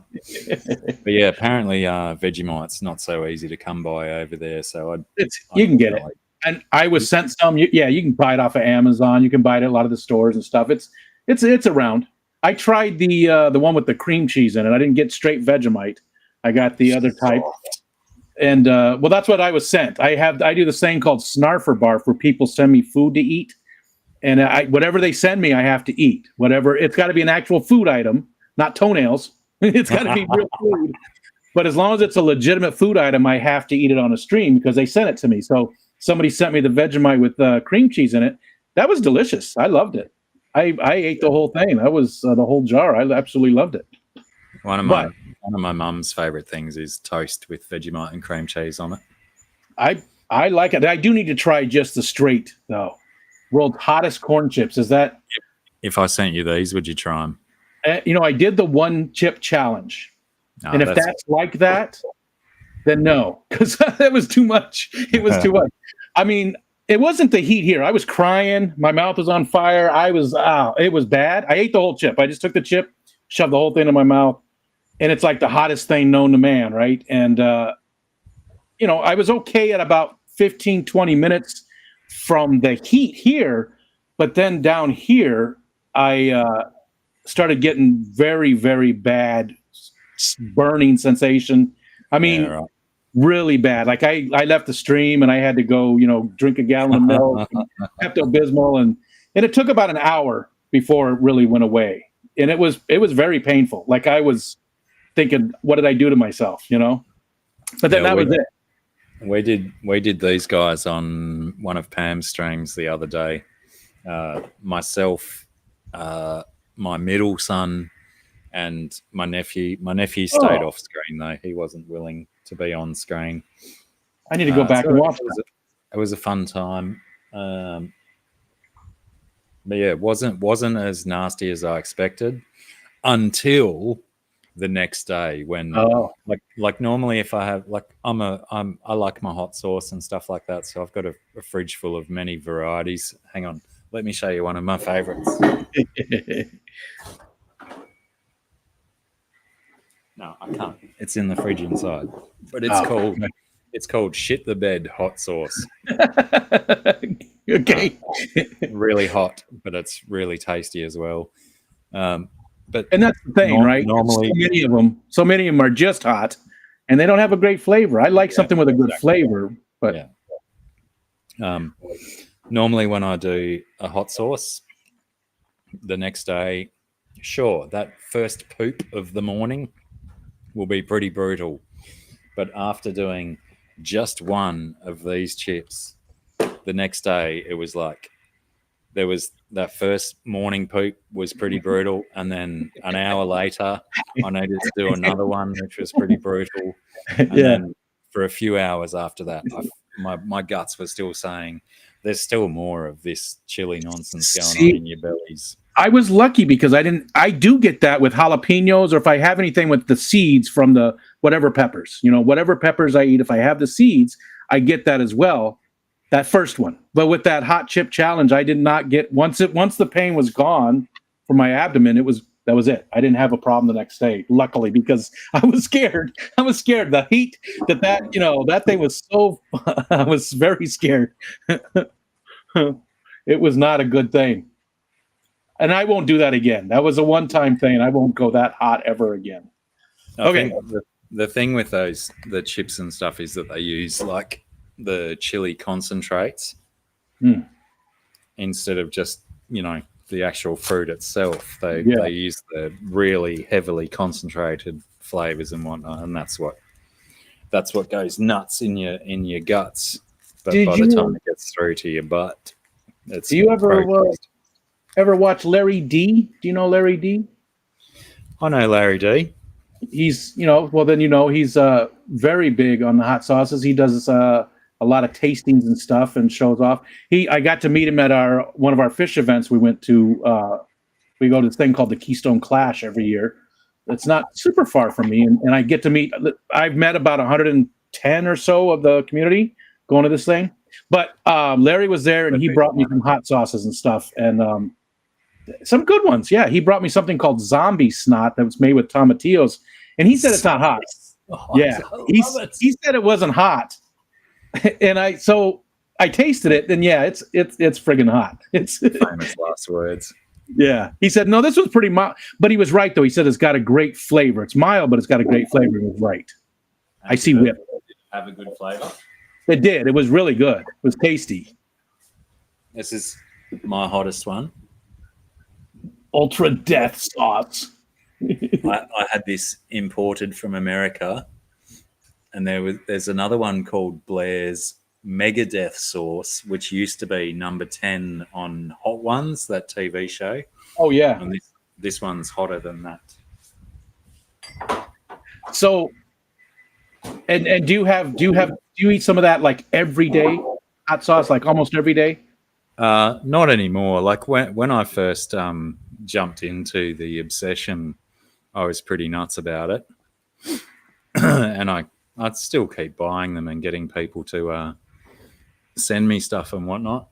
But yeah, it's not an everyday thing because I think my digestive system, as it is, has a problem with capsicum, the capsicum family. So I already struggle to digest that, and then when you add the super hot ones, it's not fun. Here I am trying to grow habaneros and Carolina Reapers, and I've got a dude bringing me some Scotch bonnets. So you know, we got to move along. I'm sorry, because we've only got like 10 minutes left, and I'm sure there's a bunch more. Whip's back home. I hope you had fun on the vacation. He says, you suddenly have generational wealth, means you have all the money you could ever ask for in your entire life. You never have to worry about it for you or your family. You can do anything you want. What are you doing and where are you doing it? Probably still around here, but I just sort my kids out, get all my kids' houses and whatnot and comfortable. And that's all I care about is comfort for my family, for my offspring. And as long as they're all happy, I'll be happy. And as I've previously stated, happiness is my key, my goal, my aim. And you and Sarah would make a lot more music. Hell yeah. And we'd be able to afford all of her art supplies and ink for her printer and stuff because that shit's expensive. Let's see. DJ Guppy Fish just saying hi. Hi, Sal. Zenny.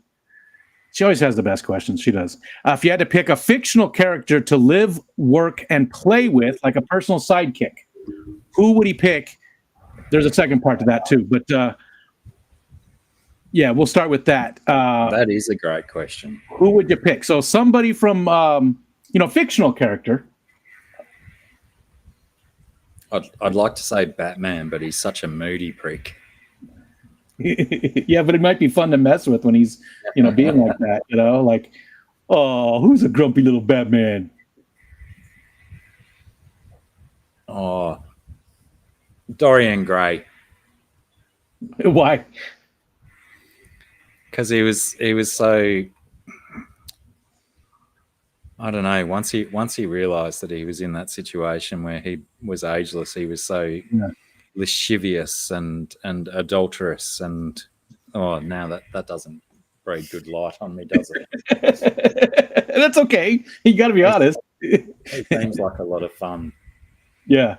So you want somebody that's going to help you get into some mischief, problems. Mischief, let's call it. Or maybe some Wild West gunslinger type dudes would be quite fun as well, as long as they could contain their temper in a small bottle. I think I would go with Jeannie from the old TV show I Dream of Jeannie. I think that Barbara Eden. Yeah, but she's got to wear that costume the whole time. And does she put out? Is that too rude a question? Shit. I might have overstepped the mark there. Well, I mean, she is my sidekick. I mean, is it wrong to me say that she was a smoke show back in the day? She was. Yeah, I wouldn't. Now I've got to rethink. Emma Peel. I want Emma Peel. She's my off. My what do you call it? Offsider. Part of that question also, there's more to it, is who does he think Sarah would pick? Oh, Jesus. I barely know the inner workings of Sarah's mind as it is. How would I pick who she'd want to play with? Would it be Probably, like an artist like Picasso or something like that? Salvador Dali? That seems like more her speed, Salvador Dali. I reckon even though she is an artist, I reckon she'd probably go with someone musical. She'd probably say Kurt Cobain or Jimi Hendrix or John Lennon or something like that. Gotcha. And then the last part of that is, who would you pick for her if you could pick her sidekick, who would you pick? Oh, Barbara, probably Barbara Eden? no, probably some child, so it doesn't get adulterous or anything. Yeah, but then she's got to take care of it. You know, and then she doesn't have enough time to. Right. Oh, spoils. You got to think these things through, man. These are important, life questions here. Yeah. We should have this stuff in advance so we can plan our answers. But then, where would the spontaneity be? That's exactly it. Yeah, because somebody asked me if they could get a list of the questions asked, and I was like, hell no. That's what it's all about. That's what it's all about, is finding out.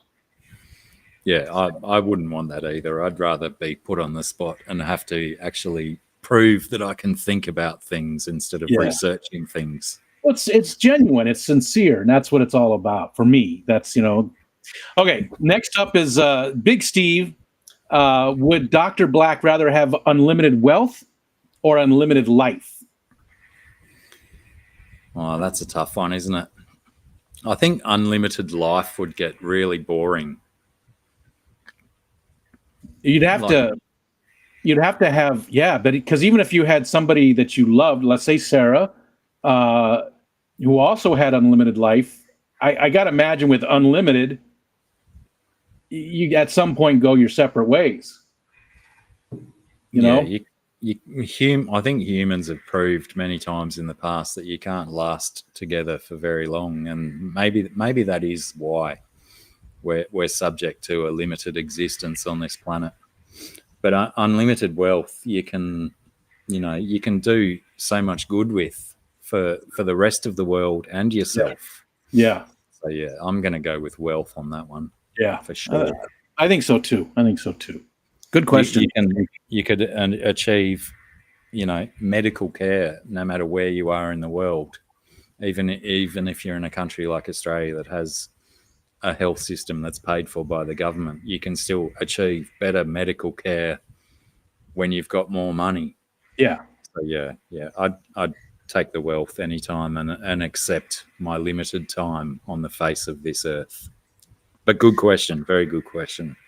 Mickham wants to know what fish would you import and keep if it wasn't for the laws there? Like is there something that you would really like to keep but you can't because of the regulations there? Probably some of those. I mean, I know I already said that I wouldn't do big fish, but some of those snakeheads are really pretty. They are really pretty. And I'd probably, if I could, I reckon I'd have some of those guys going because I love the look of them. But I totally appreciate why they're not allowed in this country, because if they were released into our ecosystem, they would decimate populations of our native fish.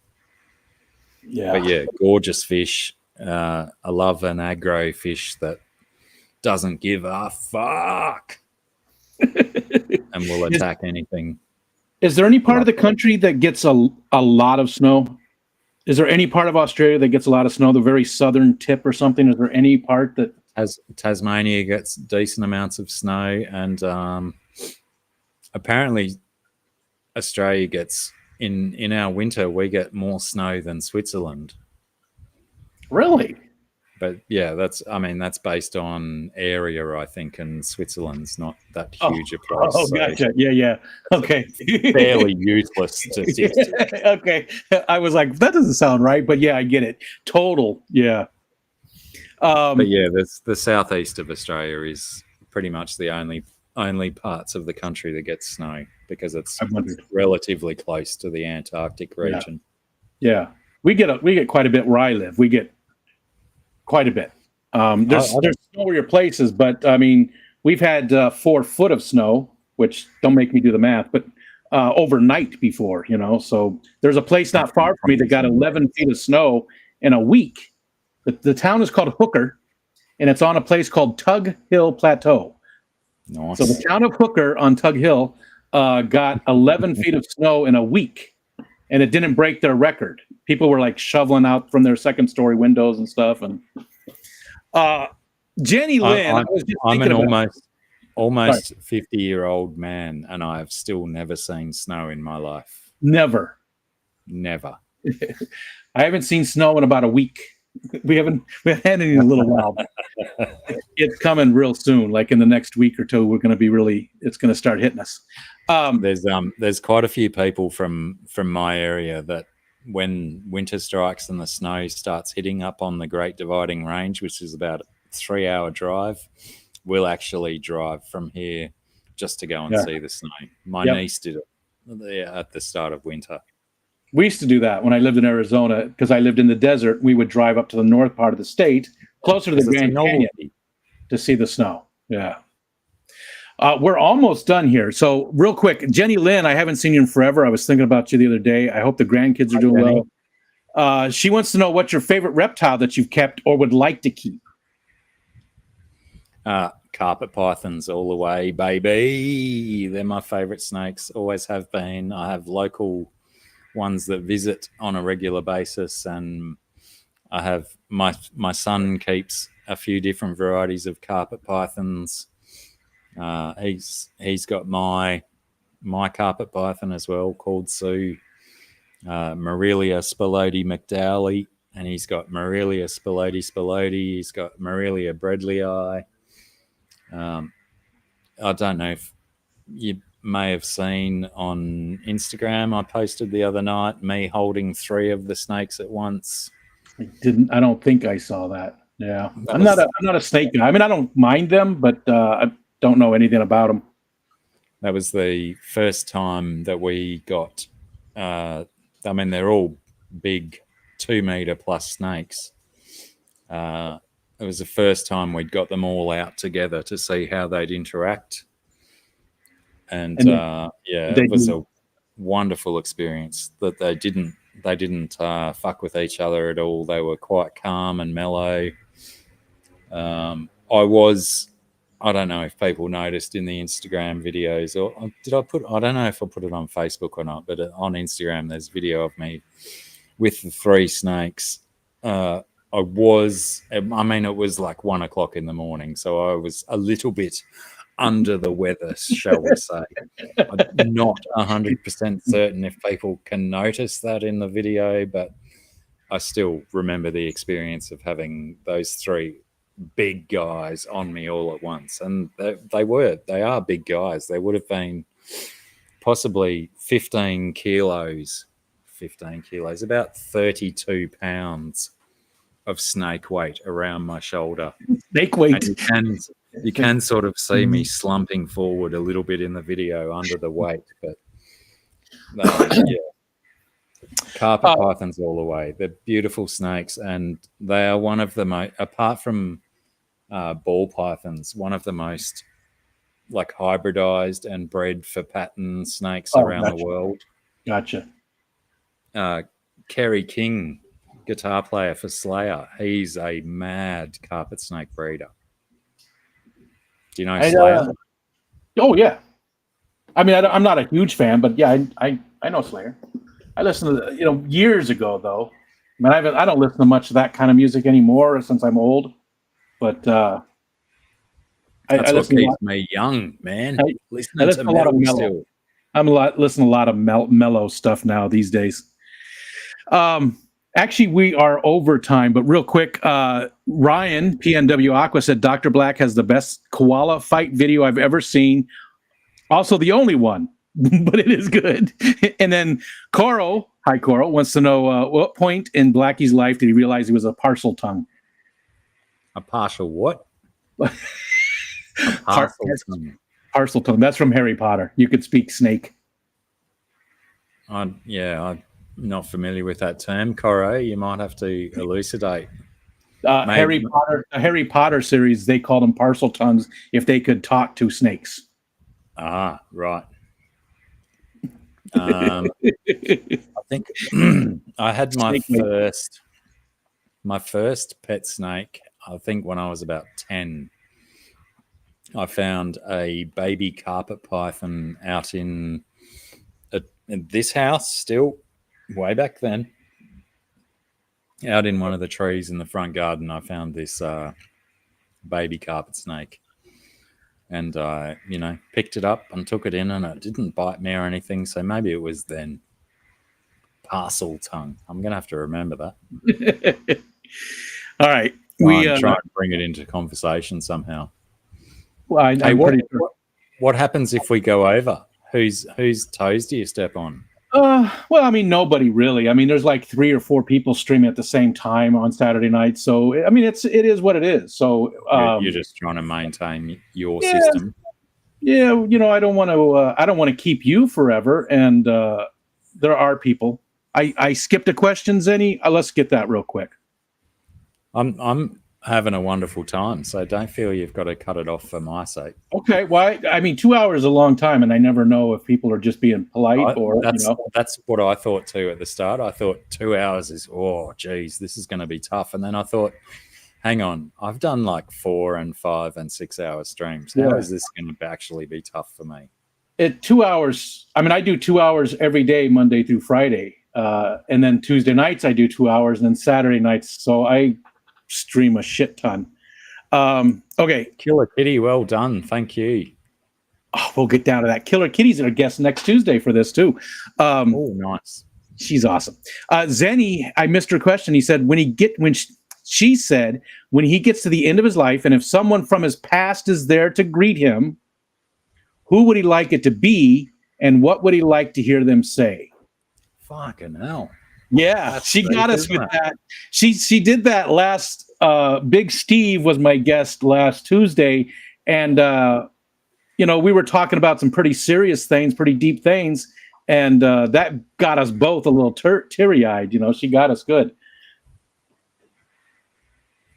So who's going to be there to walk you across the Rainbow Bridge?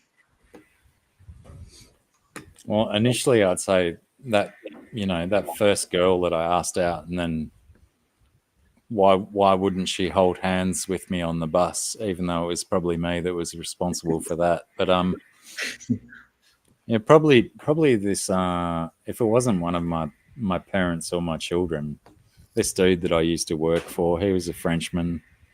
He always had good stuff to say. He was always sensible in his decision making, but he'd say super random, crazy stuff.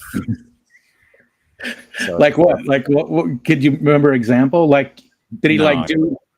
Because I knew somebody like that too. He would just make shit up, like especially with like old idioms and stuff, like you can lead a horse to water, but you can't make him drink. Right? He changed that to you lead a horse to water, but you can't eat sticks. He would just, and all the time he was just, well, you can lead a horse to water, but you can't eat sticks. He just totally make up stuff. He always pointed too. Jean-Pierre was his name. Of course. It sounds cliche, but yeah, a Frenchman named Jean-Pierre. Who the fuck? Yeah. His version of that would probably be, you can lead a horse to water, but you can't hold its head underwater. He was quite blunt and direct, and I think blunt and direct is kind of what you'd probably want at the end of life. You don't want wishy-washy or dilly-dally. You want someone going, this is what's going on. So I'd pick that guy. So you wouldn't want somebody that you've missed from your life that maybe is waiting for you to sort of, say, hey, I've missed you, and now you get to spend time with them again? Is there somebody like that? Well, it's funny you should say that. You're probably going to make me cry. That's okay. That's the goal sometimes. That's what Zenny does to us. She kills us with these kind of questions. And dude, if you knew how many times I cried on a stream, these guys are used to it. They've seen it 24 times at least. Fuck you, Zenny, for this question. That's what I said last week. I'm with you. Though. I'm going to try and push through. Okay. All right. And no judgment. It's all right.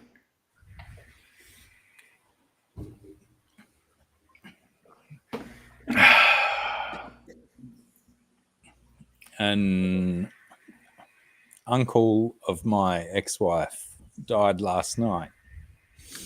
Oh, And he was an excellent man.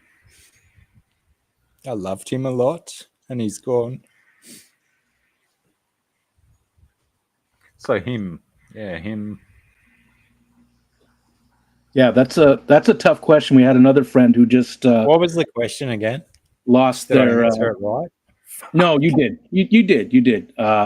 We just had another friend lose their grandma too, just today. So yeah, it's difficult. It's a tough question, but it's a good question because it's real. This is real. It's not just a bunch of bullshit. These are real people with real thoughts and real emotions. And a lot of times on YouTube, it's so much fake stuff and people doing things for whatever reason that's not a real, genuine, sincere reason. And when we do have the reality and the sincerity, I love that. I love because I think that's what makes people connect more than anything else. If somebody's out there just whatever blowing sunshine up your ass, it's not real, and this is. So thank you, Zen. Never genuine in that. Hi, Victor. But thank you as well as fuck you. Yeah. That's exactly what I said last week too. She apologized in the Discord afterwards, but yeah. And I don't mind the question by any means. And Killer Kitty, thank you so much again for that super chat too.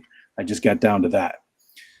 Plus, I need to take a nap. Whip said, "I am at the bottom now. Is there anything that you'd like to talk about?" Mike, before we go, is there anything that we didn't touch on that you'd like to share with people and let them know about you?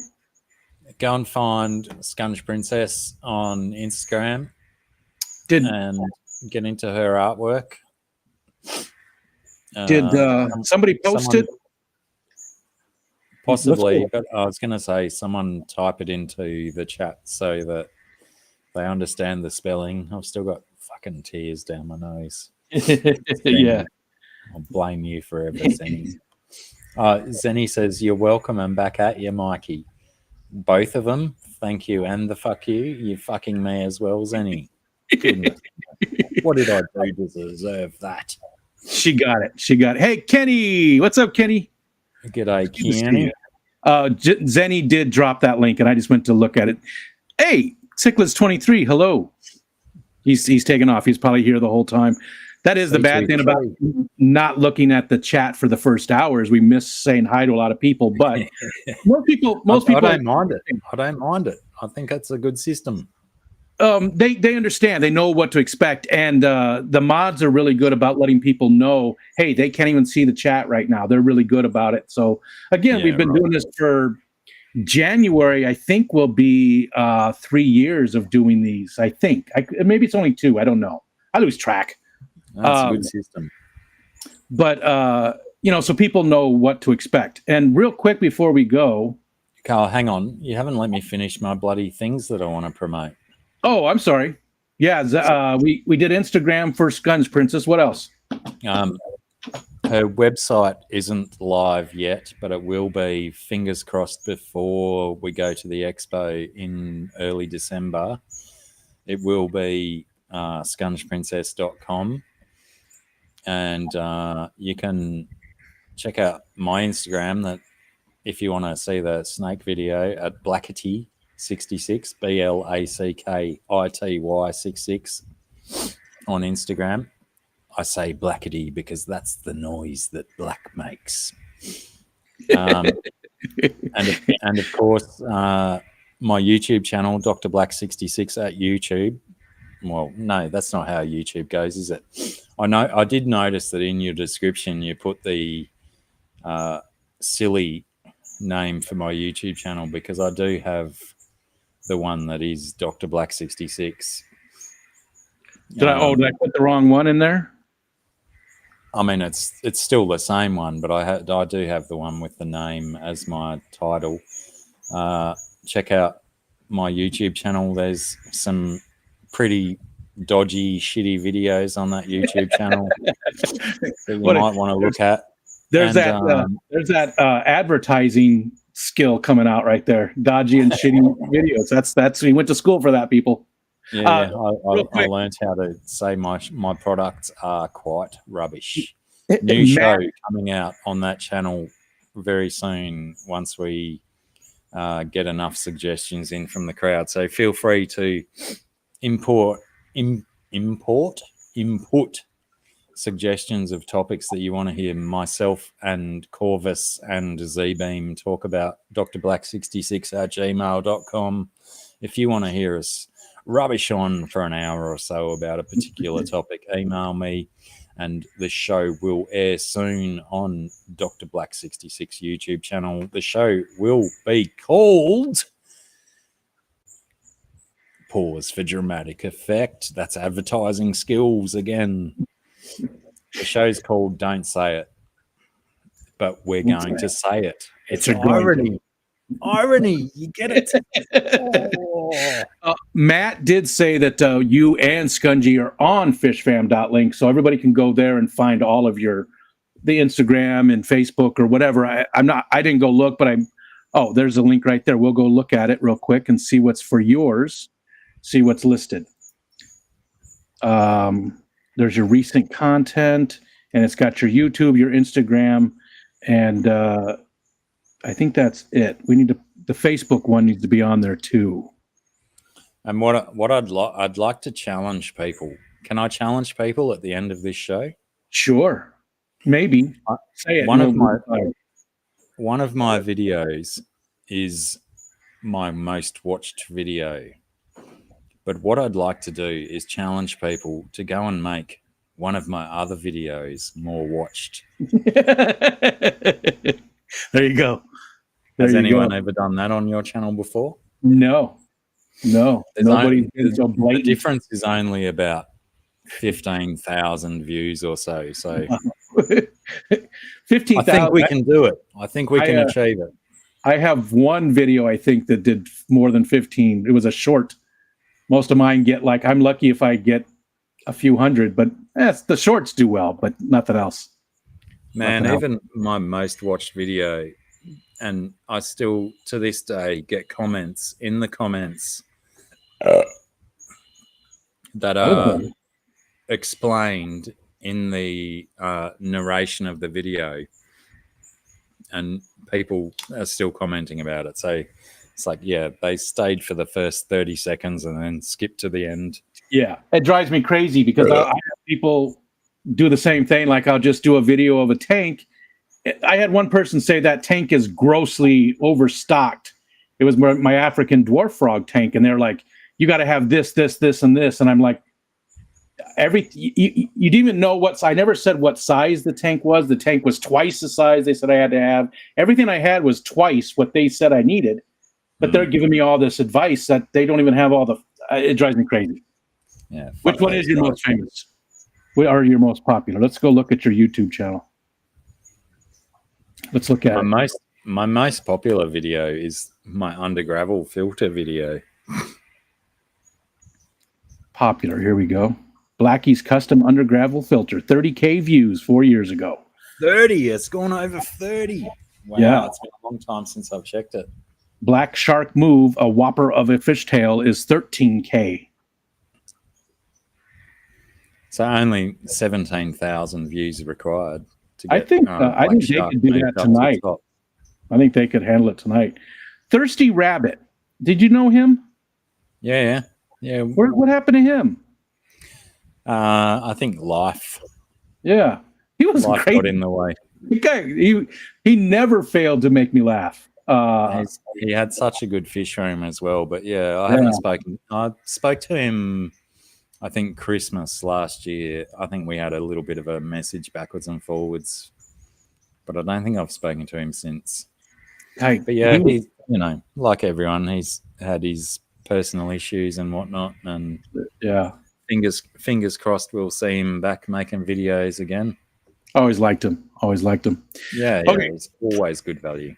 Did we cover everything? Was there anything else you want to talk about, or anything else you want to tell people before we go? As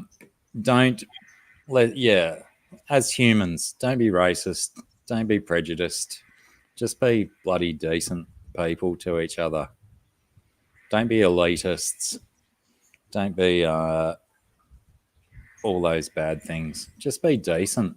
That's my advice to everyone. Just be decent to each other. Don't be a dick. Even if someone's been a dick to you, try and be decent back to them so they realise that their dickness doesn't make you be a dick as well. I just ignore them. Move along. It's very difficult. It gets me, and then I just Okay. Thanks everybody for hanging out with us. Again, you can go to fishfam.link and see there's a bunch of other streams going on. Mike, thanks for hanging out. I knew it was going to be fun. Thanks for coming out and spending time with us. And this has been a really fun stream. I'm glad you let me just cut loose and be me. Well, yeah, that's what it's all about. I'm so restrained on all the other streams that I do. Not with Pam, though, right? You get to be by yourself and on your own stream, and on Anthony's Fishy Friends when you throw guitars around the room. Yeah. People need to go look at that because that's good. That's good stuff.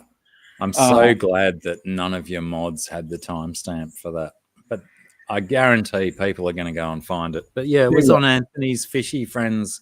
I can't remember what it was, a trivia challenge of some sort. I think there was only the one episode because maybe I ruined it by getting really drunk and throwing my guitar across the room. All right. Thanks, everybody. There are Fish Fam channels that are currently live. You got some choices there to go watch. So a lot of good stuff. I know Gina's doing a game tonight. I don't know all the details, but it's a trivia game tonight. So yeah. And hey, real quick, if you want to be on the Focus On, my email's at the top up there. Shoot me an email. Let me add you to the list. Again, there's no requirements. Anybody that's here right now, anybody in our community, I want to interview at some point. So please. And I see what you said. Can I also say that in about 40 minutes, I'll be on Pam's stream. Yes. Punchy Paints. Yes. If anyone wants to turn up there. Yes. Thank you. And, thanks, heaps, Rico. Is Sarah going to be with you? No, she's really busy at the moment. She's super stressed about getting shit organized for this expo and stuff. Gotcha. I'll have to show you. I'll send you a picture of that shirt just so you know I'm not just making shit up. Yeah, please do. Right. And your address for toenails. My address for toenails. Click